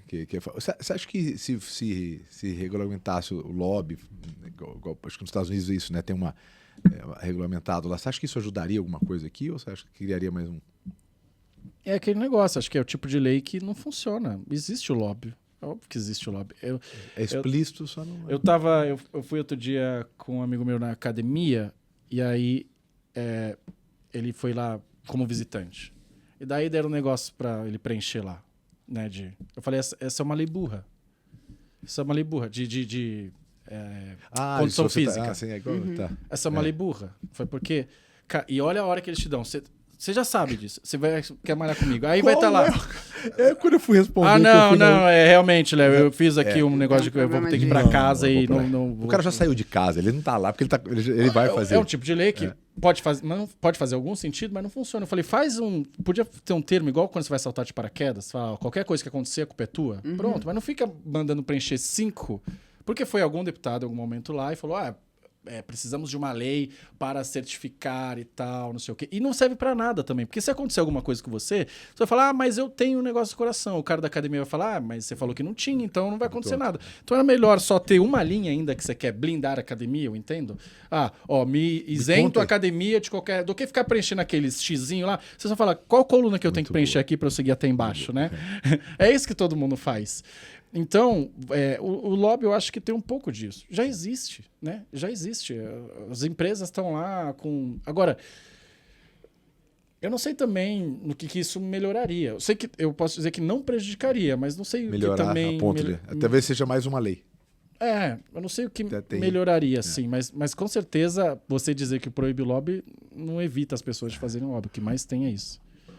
Você tocou no assunto, Léo. A sua vida está muito atrelado a esse assunto aqui que você tocou um pouquinho antes, que é a questão da meritocracia. Também é um assunto bem polêmico, porque quando a gente fala de vendas, né, que é o nosso negócio, é isso, né, nós vivemos de venda, a gente tem as empresas de educação na área comercial e, sei lá, não sei se tem outro segmento que meritocracia seja tão definido quanto o segmento na área comercial. Até quando a gente fala sobre pagamento de variável versus não ter, pagar fixo. Nossa, o pessoal briga. Não, porque o vendedor faz o seu baseado na sua força, no quanto ele quer. Então isso é muito, muito comum. Só que é uma discussão muito ampla a questão de meritocracia, né? E você veio de um lugar, se você olhar para o cenário, você veio de um lugar de muito mais dificuldade do que alguém que, né, já tinha condição financeira, enfim. O que você está vendo ou fazendo de ação concreta que você vê isso para que realmente a meritocracia possa trabalhar? Porque na minha opinião, né, é muito difícil você falar sobre meritocracia se você começar 40 quilômetros atrás de mim. Né? Se você começar com bem menos condição, se você começar tendo que fazer o dinheiro no almoço, na janta, senão você desmaia. Né? Então é um assunto muito... Acredito também que a força de vontade seja o principal, a gente vê isso nos vendedores, mas o quanto isso você está vendo na prática, né, para deixar isso mais igualitário, olhando pela visão política? Acho que a primeira coisa é falar sobre isso. Falar explicitamente que eu quero uma sociedade com desigualdade de resultados. Eu quero uma sociedade com desigualdade de resultados. Por quê? Porque se a gente não tem desigualdade de resultados, para que eu vou me esforçar mais com o coleguinha do lado? Sendo que eu vou ser remunerado igual. Excelente. Né? Então... Vai haver. Vai haver desigualdade. Eu quero que quem produziu mais, colha mais. Porque se você não tiver isso, você mata o esforço adicional que a pessoa vai ter. Olha, se eu vou ganhar tudo igual... Para que eu vou ficar até de madrugada trabalhando? Para que eu vou acordar cedo? Para que eu vou me esforçar mais? Eu vou ganhar igual? Então você mata o incentivo você ter um trabalho adicional. Agora, eu sei também que as pessoas... O que eu não quero é desigualdade de oportunidade. Isso daí eu não quero. Então eu quero desigualdade de resultados, mas eu não quero desigualdade de oportunidade. Eu quero que eu vou falar assim, então tá bom... eu e você aqui vamos fazer um MMA aqui. Eu não quero que, eu tenho uma arma e você uma luva de boxe ou o contrário. Não, né? Isso eu não quero, porque você não tá tendo, tá nítido ali. Aí tá vendo? Eu ganhei. Porque eu tenho... Que mérito, né? E aí, muitas vezes a gente no Brasil, o que a gente vê é isso. Você tem são duas pessoas escalando o Everest e uma completamente equipada e a outra de sunga e chinelo. Esse é o Brasil. Então a gente não tem desigualdade de oportunidade. E por que eu quero desigualdade de resultados, por exemplo? Porque eu quero... Vamos lá. Se a gente está falando de produtividade, qual que é... A produtividade do Brasil é o quê? Do mesmo jeito que o PIB per capita você pega a produtividade de todas as empresas, né? E divide de maneira igual pelo número de empresas, por exemplo. Essa é a produtividade média de uma empresa, né? É como vai de vendas, por exemplo. Você vê vendas por loja, por exemplo, né? É uma medida. Então, essa que vende mais por loja. E se você é o dono da empresa, você vai lá e soma todas as suas vendas, divide pelo número de lojas. Mas você vai ter umas lojas que produzem mais, umas que produzem menos. Perfeito. Você, como empresário, o que você deve fazer? Cara, vou vender, vou fechar as que produzem menos, e aí vou acelerar as que produzem mais. E aí você vai aumentar a sua venda por loja. O Brasil é a mesma coisa. Então, eu tenho uma produtividade média ali por empresas.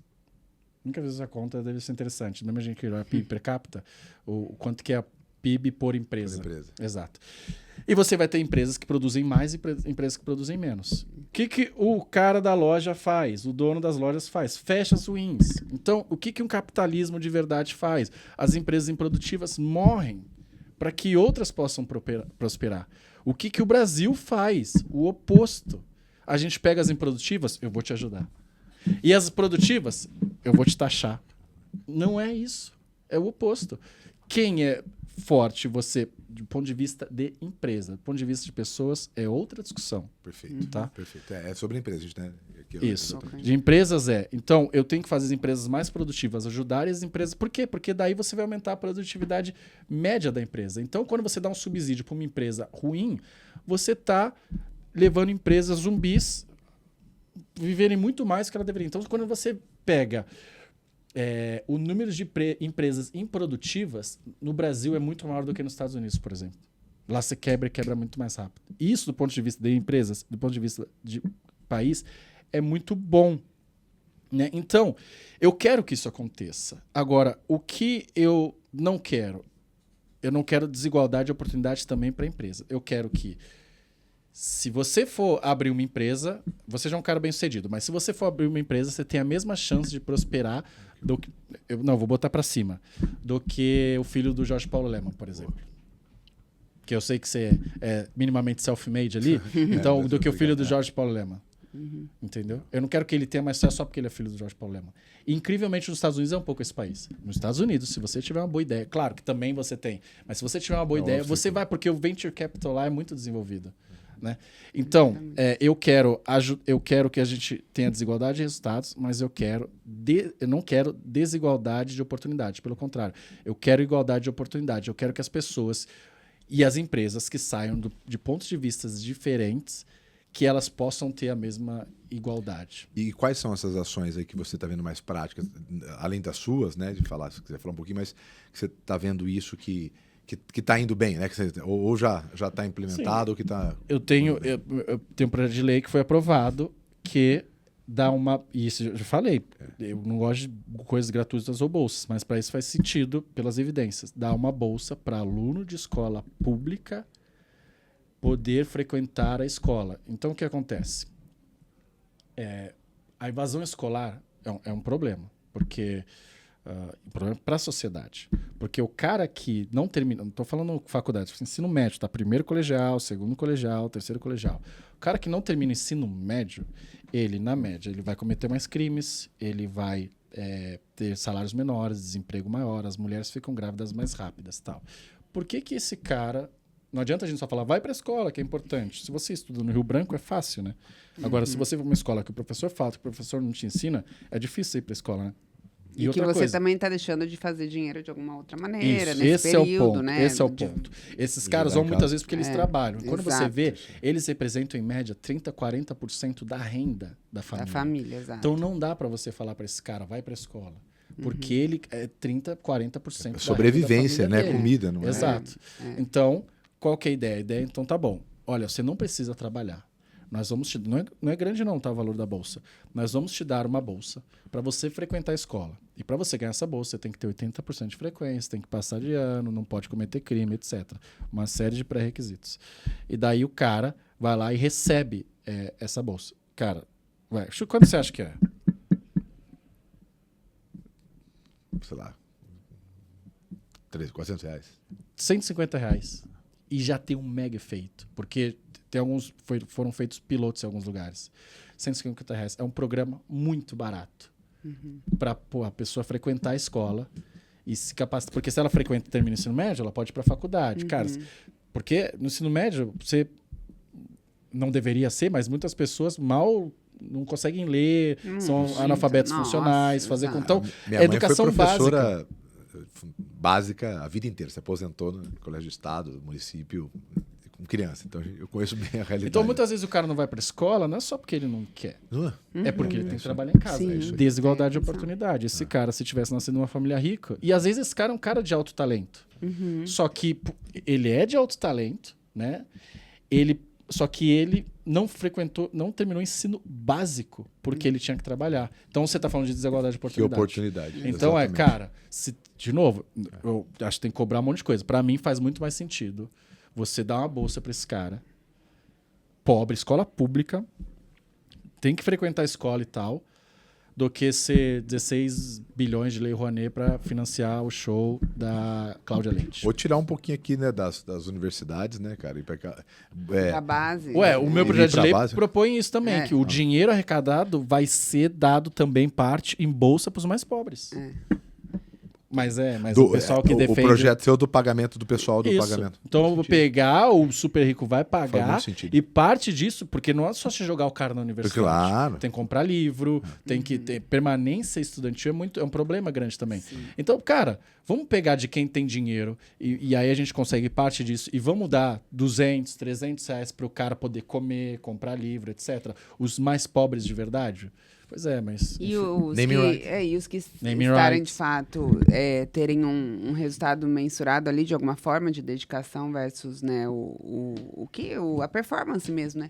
E até porque entra na questão da ambiência que a gente fala tanto, né? Bem lembrado. Um jovem que está num ambiente estudantil aí, no escolar, que ele convive com professores, que ele está com pessoas 100%. aí estudando, buscando prosperar e tudo mais, certamente a mentalidade dele é desenvolvida de uma forma completamente diferente e muito mais próspera do que o jovem que está ali na favela, em ambientes, inclusive, a gente ainda falou de pessoas que, da evasão escolar, de pessoas que precisam trabalhar, e alguns vão para meios ilegais, né, inclusive, muitos. grande parte, né? Sim, e do ponto de vista Então, racional do cara, o cara faz essa faz conta. muito mais sentido. Ele fala, cara, desculpa, isso aqui eu preciso sustentar minha eu preciso família. de dinheiro rápido. A Exato. comida, enquanto eu tô aprendendo alguma coisa, não vai entrar ali, né? Então, Uma discussão real, né? Isso é uma discussão real. Isso é uma Exato. discussão. O que acontece ali hoje, né? Desse horário aqui, hoje, sei lá, uma terça-feira, o que está acontecendo lá na ponta, né? É isso. O cara tem que sobreviver. Exato. E, obviamente, você sempre pensa, fala, pô, o cara vai falar, vai te cancelar, falar que você está sendo apologia. Tem um artigo que chama do NEM da Rocinha. Subiu o morro como entregador da NET, desceu como NEM da Rocinha. Que é exatamente essa história. O NEM da Rocinha, a filha dele tinha um problema, tava com um problema na garganta, um câncer, alguma coisa assim. E ele era atendente da NET. E ele precisava cuidar da filha dele. E daí, pô, não tinha hospital público, etc. E falou, minha filha vai morrer. O cara lá da Boca ofereceu um emprego para ele lá no tráfico de drogas. que vai. Exato. E daí ele foi lá e virou depois no Neandertal assim e fez, todas as escrotices que os caras fizeram. Mas foi isso. Ele tem uma necessidade. Se o ambiente... Tudo Tudo bem que... Onde ele viu. Como que é o Cortella fala, né? A oportunidade só revela o ladrão, ele não faz, né? Mas provavelmente se não tivesse tido acesso... Com certeza. A gente tem vários estudos, inclusive, né? Que o ambiente ele tem um impacto sobre o futuro, né? Maior do que sua própria força de vontade. Total. Então... inclusive, isso daí chama em economia uma das coisas de architecture choice, ou seja, arquitetura da escolha, o ambiente que você está ali molda. Então, a partir do momento que você põe água aqui, é natural que eu vou beber 15 mais vezes água do que se não tivesse água. Faz total, sim. Minha esposa fala isso. Sim. Deixa o ambiente, senão você não bebe água. Inclusive tem um alarme que depois vocês procuram, chama Clock, que é um alarme que quando ele toca, ele sai correndo pela casa. E aí você tem que pegar ele para poder... Já vi. E aí tem alguns que se desmontam, você precisa montar, porque ele sabe. Caraca, cara, fantástico, mas só pra você não bater. Porque Não, aqui, não ó, volta, aqui, a pô, soneca é óbvio. tá É boa, meu eu velho. depois vai brigar comigo. Muito boa. E aí, então, é Tech Choice. E daí tem um programa nos Estados Unidos que chama MTO, Moving to Opportunity, que é isso, eles pegam um cara pobre e só põe ele no bairro rico e vai custear a vida dele lá. Que interessante. Um puta resultado. Cara, não tenho dúvida. Porque a um gente você tá já vendo o teve- cara drogado, outro você tá vendo o cara no subemprego, o outro não. No outro você tá vendo um monte de gente, pô, esse cara bem sucedido, eu também quero. Pô, então é possível? Eu não sabia que era possível. O primeiro passo pra isso, acho que pra mudança é nível de consciência, né?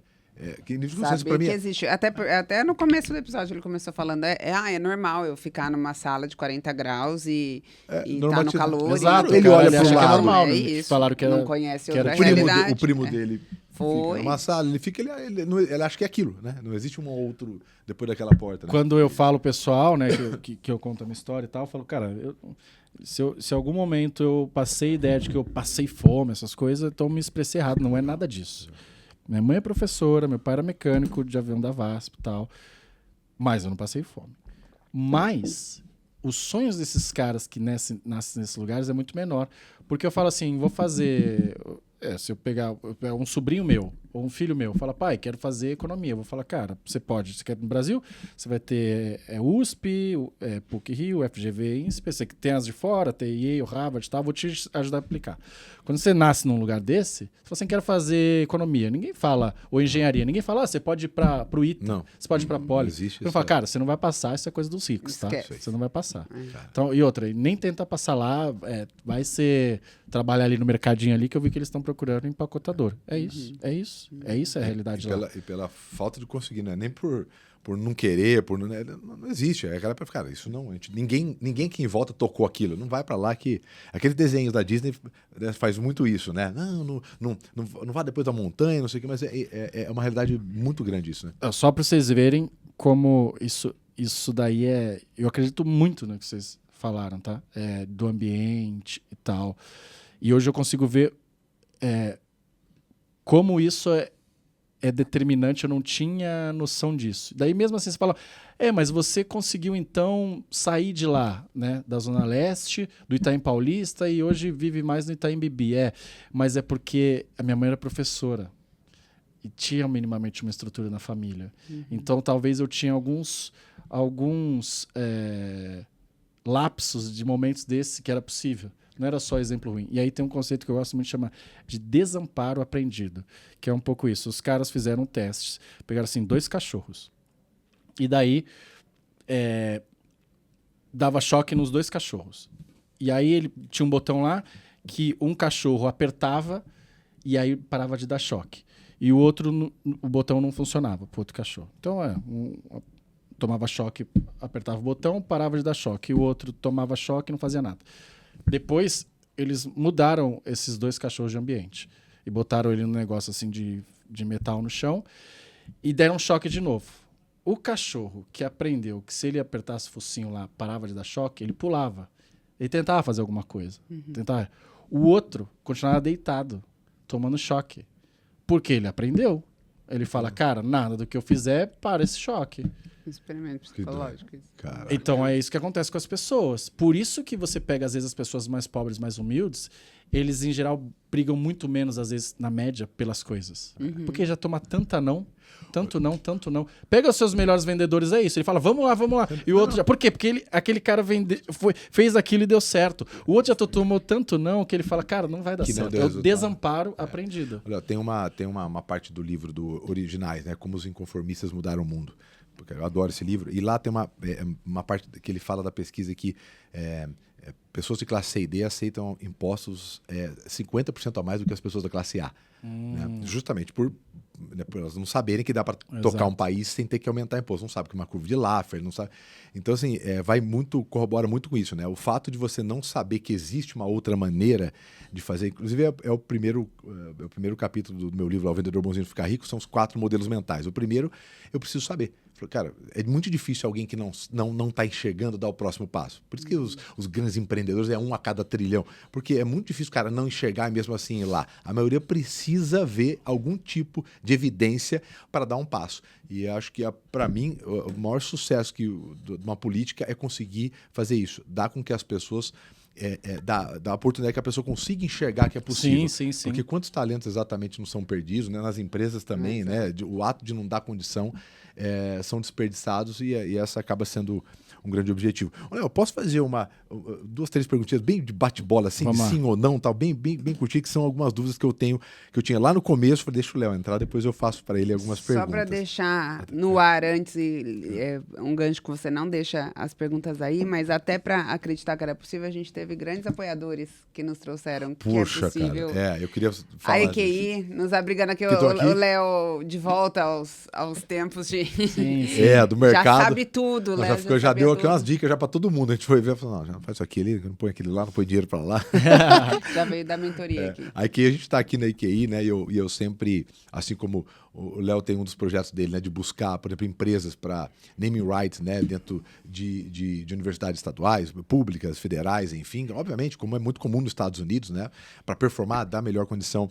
Então a gente sempre busca parceiros que acreditam nas causas. A IQI é uma delas, cuida do nosso dinheiro lá, cuida muito bem, viu? Com aquelas dicas que você deu lá, eu já perguntei, falei, vocês estão fazendo isso que o Léo faz, que eu não sou grande especialista. Não, nossa, depois eu já vou pegar minha carteira, vou passar pro Léo no WhatsApp, falei, Léo, tá bom minha carteira aqui. Tem um QR Code, chamem um assessor que certamente vão trazer. E aí a gente estava conversando sobre isso, sobre qual é o papel, por exemplo, né? No caso da IKEA, que ela faz muito bem no nosso caso aqui, que é fazer essa curadoria, né? Quem é o tipo de pessoa? Qual o perfil que você tem, né? E ela faz muito isso e ajuda a gente a construir os nossos sonhos, os desenhos, porque quem empreende não tem aposentadoria. Na verdade, quase ninguém tem mais aposentadoria, né? Até quem é CLT. Mas a gente tem que criar alguma maneira. E a IQI foi a empresa aí que mais conseguiu entender o nosso lado e vem ajudando muito a gente a construir. E o que eu bato muito para quem é vendedor e para quem é empreendedor, né? Comece a pensar um pouco em criar sua renda para que você não tenha que ficar todo momento com a faca no pescoço. Quem é vendedor, tem mês que bate meta, tem mês que não bate, ganha comissão ou não, né? Então eu falei, procure uma boa empresa, comece a fazer esse trabalho para que você tenha paciência para tomar boas decisões, né? Dar outros saltos na carreira, empreender caso o vendedor queira. Então a IQI ajuda a gente nisso e também apoia aqui o nosso projeto. E tem a SAN, que é uma das maiores empresas do Brasil de tecnologia, que ela apoia o empreendedorismo, porque toda vez que a empresa começa a crescer, hoje ela precisa de dados, precisa de processo, e a Sankhya, ela ajuda desde o pequeno empresário até o enterprise, o grande empresário, a colocar processos, implementar tecnologia para que você controle os dados, né, consiga escalar, porque sem tecnologia, sem um bom software, é impossível hoje você ser competitivo no mercado. Então, agradecer as 2 empresas e a Nova Escola. Pois é. Nossa escola, né, Flá? Inclusive, vamos estar junto com um projeto social, Olhar de Bia, muito legal. Conheço, já fui lá. Já foi na Bia, então. Fui lá em Guarulhos com eles. Uma querida, e então vai estar com a gente vai ter alguns... Vamos ter programas junto com o Olhar de Bia, e na verdade é isso que a gente quer, dar oportunidade para as pessoas, para que realmente a partir daí a gente tenha excelentes vendedores. Então a Nova Escola completando 1 ano, mais de 3 mil alunos ali com a gente, estamos muito felizes, e com as formações para vendedores, se você é vendedor, e agora para gestor comercial também, tanto para a empresa quanto para você, pessoa física. Temos aqui os nossos acessos. Chamem aí a nossa equipe, conheçam, porque realmente a gente quer vendas na prática, para que tudo isso seja revertido em prosperidade para a nossa empreender, população. Na verdade, é isso, né, Lé? Uma empresa ela é concebida para comercializar.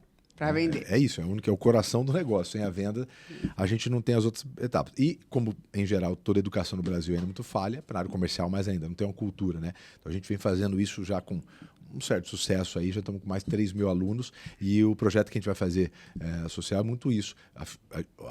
O segmento que mais tem vaga aberta é o segmento comercial. É o primeiro. Quantos jovens não começam vendendo no comercial. em shopping, qualquer barraquinha, até no semáforo, quando tem uma venda, a gente poder vender melhor. Primeiro porta que tem mais fácil para entrar na área comercial, mas infelizmente muita gente não tem o mínimo do conhecimento, fica difícil você realmente, né, empregar alguém que não tem a base. E a gente quer fazer esse trabalho, porque só de pessoas com nível superior são quase 2 milhões de pessoas empregadas no Brasil com nível superior. Alguém de nível superior, por pior que seja o nível superior, como o Álvaro Choquer já provocou muito aqui, a pessoa ela tem condição de aprender o básico e começar na área, ou como um SDR de qualificador, ou como um vendedor no varejo. Quer dizer, e fomentar, fazer dinheiro, crescer na carreira, ter perspectiva, né? Porque não é só matar aquele problema do dinheiro agora, né, Léo? Ele tem uma carreira. Porque ele tem que conduzir uma vida inteira, tem que prosperar, né? Então a gente está fazendo esse trabalho aí através via vendas, que é a profissão que mais tem no Brasil. Vamos ver se a gente consegue, né? Juntando com boas pessoas aí. Posso fazer as perguntas aqui? Claro. Rapidinho? Então vamos lá. Essa que eu vou deixar por último. Cara, falando dos impostos, acho que imposto é uma das coisas que mais pesam para o empresário. Qual para você é o pior tipo de imposto? Pior. Bom, por coincidência. Tem que ser rápido, né? Por coincidência, a minha tese de doutorado é nisso. O problema, acho que principal do Brasil, não só o nível, mas pouca gente fala, é a complexidade tributária. Então, o problema é 500 mil regras, é você não saber o que paga. E o custo muito está nisso. Ou seja, se a gente simplificasse, mantendo a mesma alíquota média, simplificasse, teria um país muito melhor e mais rico. É justamente o quanto eu calculo isso. O que eu faço no meu doutorado é isso. Eu calculo quanto que o Brasil poderia ser mais produtivo se a gente tivesse uma regra simplificada. E eu calculo lá que a gente poderia crescer uns 20%, 30% a nossa produtividade. Exato. Porque é isso. No Estado é dependendo da etapa da cadeia que você está, é outro. Uma isenção aqui, uma isenção ali. Paga no que faz, paga no que recebe, tem a diferença para ICMS. Então você cria um país mega atrapalhado, complicado, e isso no final do dia você perde produtividade. E a sua defesa seria, sei lá, como um IVA, será um imposto que... Isso, se tivesse um imposto só único, com uma alíquota única, em que você... Mas o pior imposto, com certeza, é o imposto cumulativo, ou seja, aquele que você não tira o valor agregado. Que você não tira... o imposto que... Uma cadeia. Então, o IVA é a melhor prática hoje porque você acaba tirando tudo aquilo que você incentivou. Você só paga imposto sobre o valor adicionado, né? IVA, imposto sobre valor agregado. Por isso que ele é até separado ali, né? Isso, então, se eu vendo pão, mas eu comprei farinha, eu tiro aquilo ali. Por que imposto sobre valor agregado é melhor? Porque te incentiva a investir mais. Porque você fala, tudo que eu investi, comprar, eu vou retirar daquilo. O outro não tem incentivo para isso. Bacana. Outra, você acha que deveria ter algum tipo de qualificação para o político poder trabalhar? Não acho. Apesar de eu ter todos os motivos para dizer que sim. Eu acho que quem decide é a população. Se a população escolhe que aquele cara é o melhor do que os outros candidatos, porque eu não quero abrir brecha para que meia dúzia de pessoas possam escolher quem pode ser o nosso candidato a presidente ou não. Então, a intenção é muito nobre, né? Vamos colocar alguns critérios. Aí alguém está falando isso. Aí o outro vai falar, então, mas se você cometeu esse tipo de coisa, você não pode fazer. E aí você vai decidindo. É a discussão que teve nos Estados Unidos e Brasil.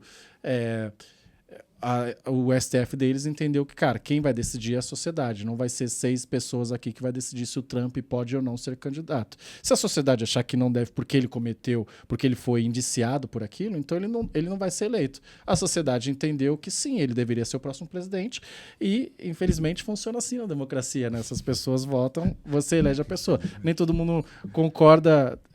eu fui irônico aqui, porque nem todo mundo concorda. Porque para alguns só vale quando você escolhe o candidato deles. Quando você escolhe outro, aí a democracia não vale, aí você é burro, etc e tal. Então, não acho que tem quem decide é a população. O famoso, eu adoro o argumento que é muito, muito clássico, de qualquer um que começa a vai estudar, e aí tem vários cortes seus no Instagram, para quem não viu, vários, né, onde tem um debate, né, acontece, você deveria estudar um pouco mais, e a pessoa termina, e aí não traz nenhum dado, aí começa a trazer, eu acho melhor você, eu gosto bastante disso, por quê? Porque o dado, ele coloca a discussão no centro. Isso. Né? Quando você dá a tua opinião, naturalmente você tem o viés e escolhe, por mais bem intencionado que você seja, você puxa a sardinha para o seu lado. Quando você põe os dados no meio, fala, os dados estão aqui. Baseado nos dados, para onde seria o ideal que isso aqui fosse? Como a gente falou lá, pô, se o ideal é que a gente dê mais oportunidade para a base, os dados estão aqui. Com os dados e com o objetivo, qual que é a melhor maneira de fazer isso? Né? Seria a maneira mais correta de tomar decisões. Né? Mas é muito difícil, principalmente em momentos com ferramenta tão fácil como o digital, né? De criar narrativas. Infelizmente isso não acontece.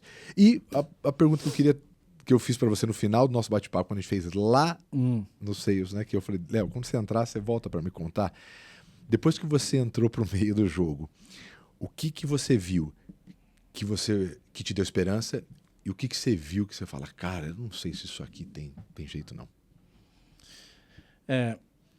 Não, primeiro eu não sou descrente, eu acredito nas coisas, porque se você olhasse, de novo, se você olhasse o Brasil lá atrás, era bem pior, era 15 vezes pior. Imagina tudo isso que a gente está vivendo com 1000% de inflação, então o Brasil estava muito mais na UTI.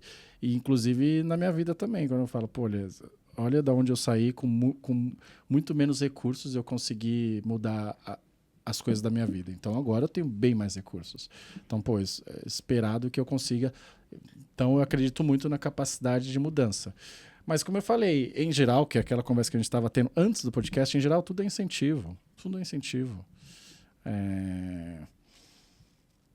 Se o cara ele tem um retorno muito grande por fazer algo, ele vai querer fazer aquele algo. Então, se você quer que ele não faça aquele algo, você não pode dar um mega retorno. O incentivo não pode ir para aquele lado. Exato. Então, um dos problemas do Brasil hoje é o nosso presidencialismo de coalizão que não funciona, que não tem funcionado, né? A gente tem que mudar esse sistema político. Por quê? Porque acontece, você elege um presidente, aí você vai eleger um congresso. E o congresso, você vai ter lá o que é o câncer do país, é o centrão, que não tem ideologia nenhuma, que vai para um lado que são quem se vende por dinheiro. Tá? Esses caras são completamente vendidos da maneira mais barata possível. E aí você tem um presidente que quer fazer as coisas para um lado ou para o outro e você não consegue, então você tem que comprar esses caras. E aí antes você comprava do mensalão, que é uma maneira legal, por isso com razão eles foram presos. Só que aí você sofisticou isso, agora você tem as emendas parlamentares. Então vou lá, encho o bolso deles de emendas parlamentares, eles vão lá, manda para as bases eleitorais deles. E daí você cada vez mais as emendas crescendo e eles aprovam, não aprovam, vão fazendo esse jogo. Quando você tem um sistema, por exemplo, parlamentarista, que é o que tem nos países mais desenvolvidos, você elege ali, tem um partido que é escolhido e daí o líder do partido se torna o primeiro-ministro ali da coisa e daí você não perde muito tempo com isso, você consegue avançar muito mais rápido. Então, enquanto não mudar esse sistema, esses incentivos, não adianta. Mas, de novo, eu acredito que sim, que é possível. E gostaria também de ver isso, um presidente estadista que mudasse essas coisas, e não só que vai fazer um pouquinho melhor, porque é isso, o problema está lá no Congresso, com esses caras que não querem saber de nada, mas para eles o jogo funciona muito bem, né? Mas você acha então que dá? Sim, sim. A gente aprovou uma reforma tributária, que é muito difícil de ser, que muita gente critica, mas uma coisa, e uma da Previdência, é mega... Quando eles querem lá, vai rápido. Quando eles querem, mas você se orgulha até agora de ter conseguido? Na vida ou no mandato? No mandato.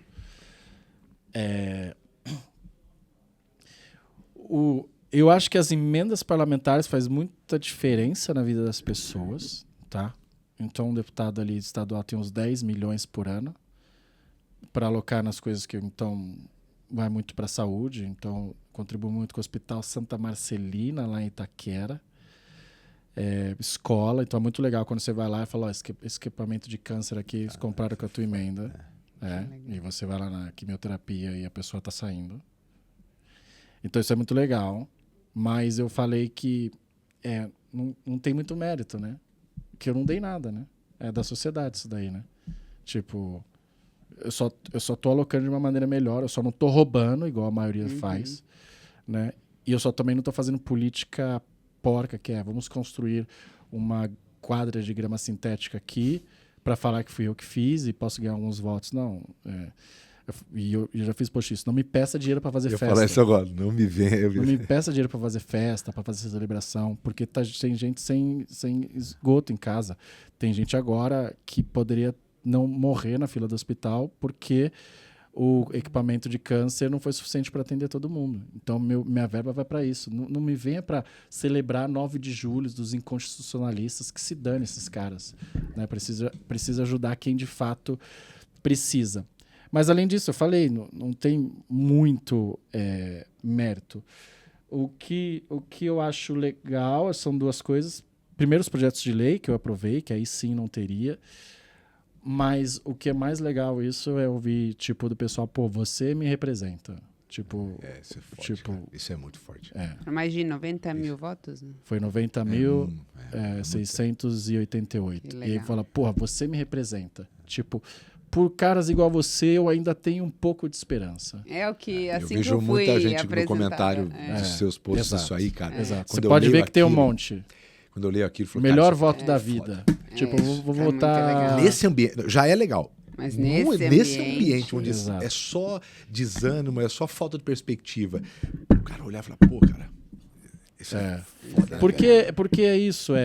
Eu falei, no fundo, a gente joga um jogo ali, muda ali, sei lá, antes era um doutorado, tá? Então lá eu tô tentando entender ali, mas e aí a pessoa te lembrar que de fato é isso que você faz, né? Tipo, cara, você é a nossa voz lá, bem baixinha, mas que você consegue ir lá e falar aquilo que deve ser dito, que os caras vendidos já desistiram de falar, só estão pensando neles. Então o cara fala, porra, obrigado, você me representa, isso é Parabéns pela sensacional. coragem. Brinquei com o Léo, aquela que ele chegou, Léo, tá tudo bem? Aí eu vi na camiseta, eu falei, você não tá de colete, não tá... Porque brigar com o sistema não deve ser fácil, não. Apesar do sistema ser foda, ainda dá. Como diz no filme, como diz no filme, o sistema e se eu tenho algum papel, é isso, talvez inspirar pessoas novas e boas a entrarem também, né? Porque além disso eu sou um só lá, né? Então, meu partido só tem uma pessoa lá e a política é sobre números, você não consegue fazer tantas coisas. E assim como outras pessoas já me inspiraram, eu já entrei na política vendo outras pessoas e falando, porra, isso é legal. Lá no Rio Grande do Sul, Marcel Van Hatten, aqui em São Paulo você tinha o Vinícius Poit. Então, são pessoas que eu falo, porra, que legal que esses caras estão fazendo. Então, e aí hoje eu tô nessa posição, né? Então eu espero poder inspirar novas pessoas para que, ao invés de falar assim, puta, mas que merda que você foi se meter, uma porcaria, não. Fala, cara, eu tô vendo que o seu trabalho lá dá para fazer coisas legais e ainda dá para acreditar.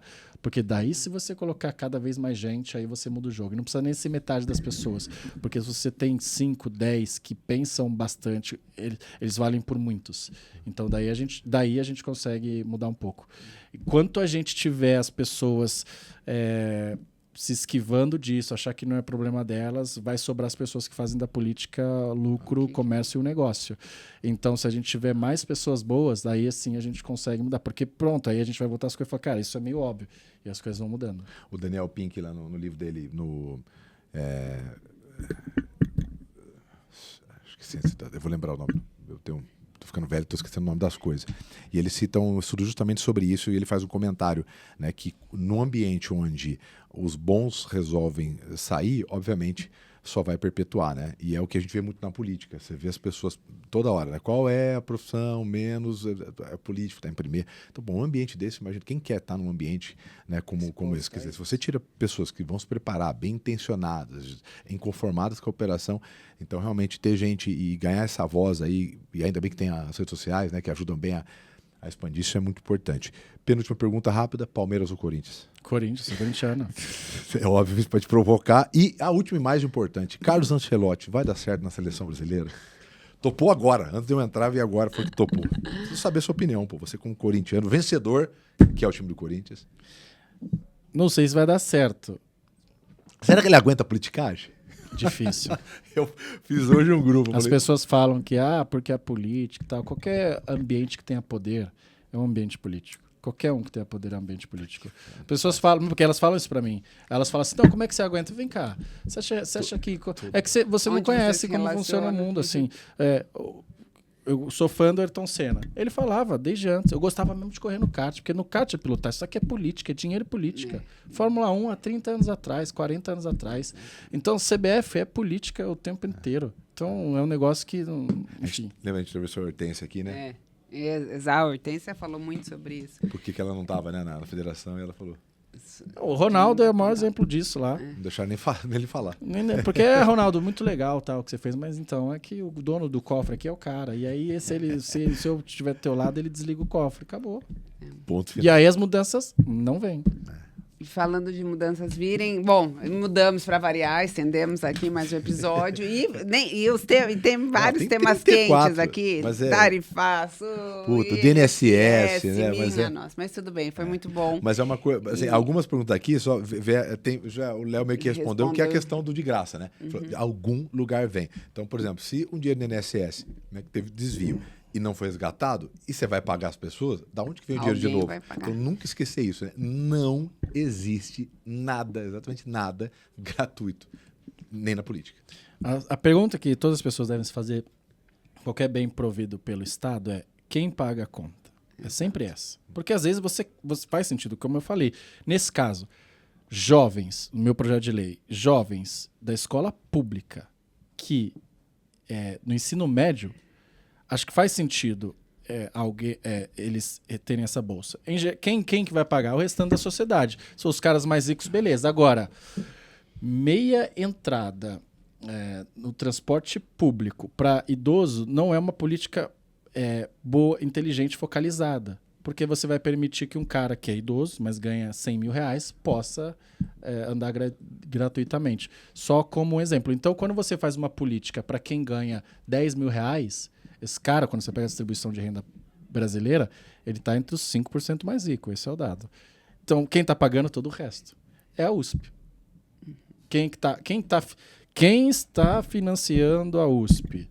É uma empregada doméstica que nunca vai ter o filho dela lá na USP. Ah, mas vai ter história, não sei o quê. Tem 1, 2. Ainda a maioria é rico. Então é isso. Por quê? Porque vem do ICMS. A USP é financiada com os impostos do ICMS, ainda que não fosse o carimbo e tal. É do povo ali. E o Brasil é muito... a arrecadação tributária do Brasil vem muito do imposto sobre consumo.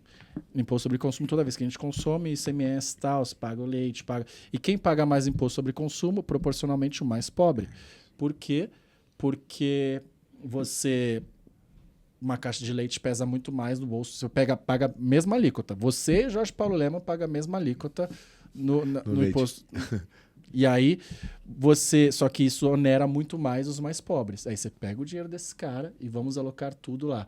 E ele vai estudar na USP? A grande maioria, não. Quem que vai estudar? Olha, os filhos dos banqueiros, né? E aí eu tô falando, vamos cobrar dos particulares, que se prepararam mais, que estavam mais aptos para o vestibular, e daí vai, né? Então, a pergunta é essa, sempre quem paga a conta? E aí, se você vê que está saindo das pessoas mais pobres e está beneficiando quem não é mais pobre, aí você está tendo um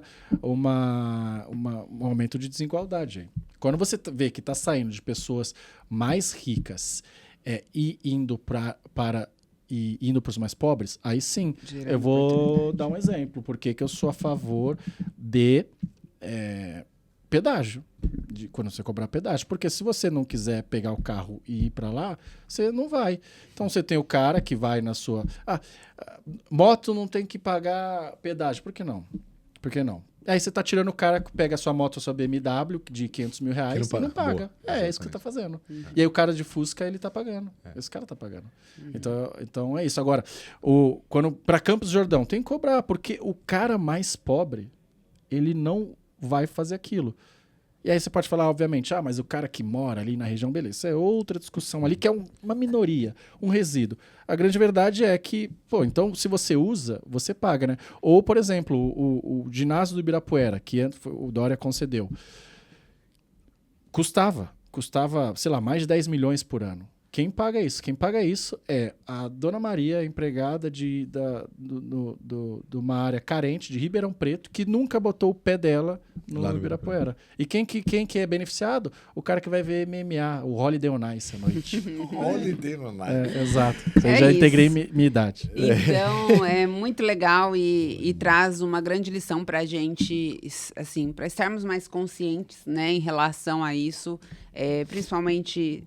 para quem empreende, para apoiar realmente quem tá olhando para isso e se minimamente a gente não sabe, a gente procurar informações sobre isso. O Léo compartilha muito, mas para mim fica uma grande lição nesse sentido, porque eu falo por mim mesmo, muitas vezes a gente vê tantas coisas da política que parecem tão distantes e a gente está ali pagando vários e vários boletos de impostos do tipo, paga e trabalha e vai, e eu não vou me meter nisso, não tenho força para isso agora, estou cuidando de inúmeras outras coisas, mas parar, ser consciente, apoiar quem de fato está fazendo algo que beneficia, olhando para isso, para quem está gerando a renda, para quem está favorecendo a oportunidade e não só o acesso e olha para isso todo, faz uma enorme diferença.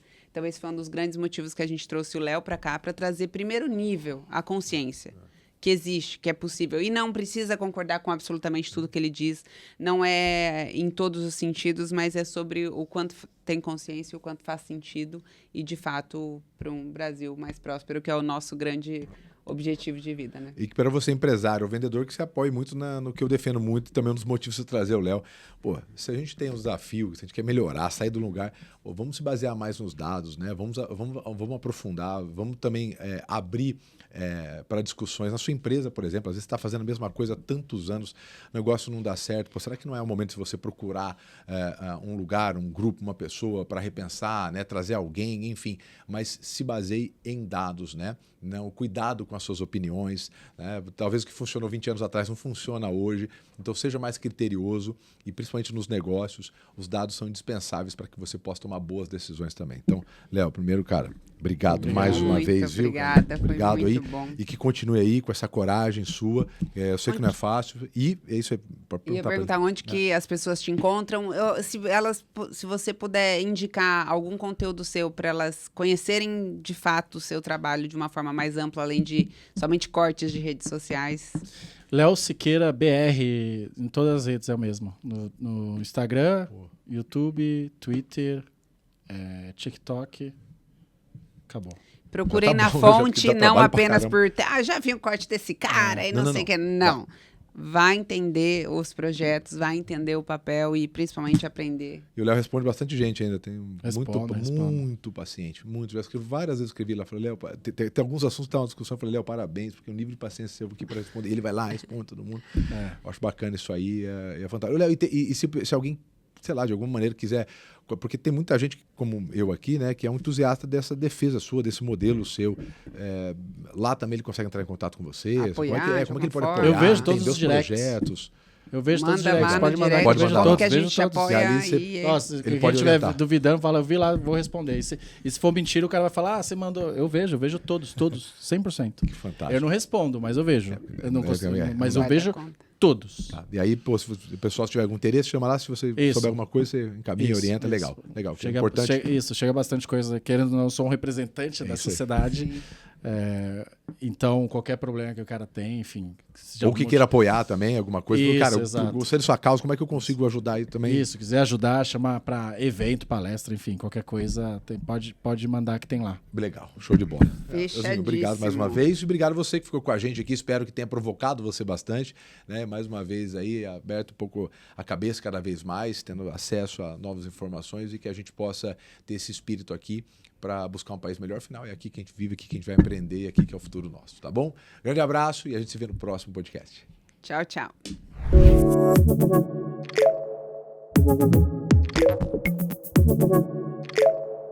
Thank you.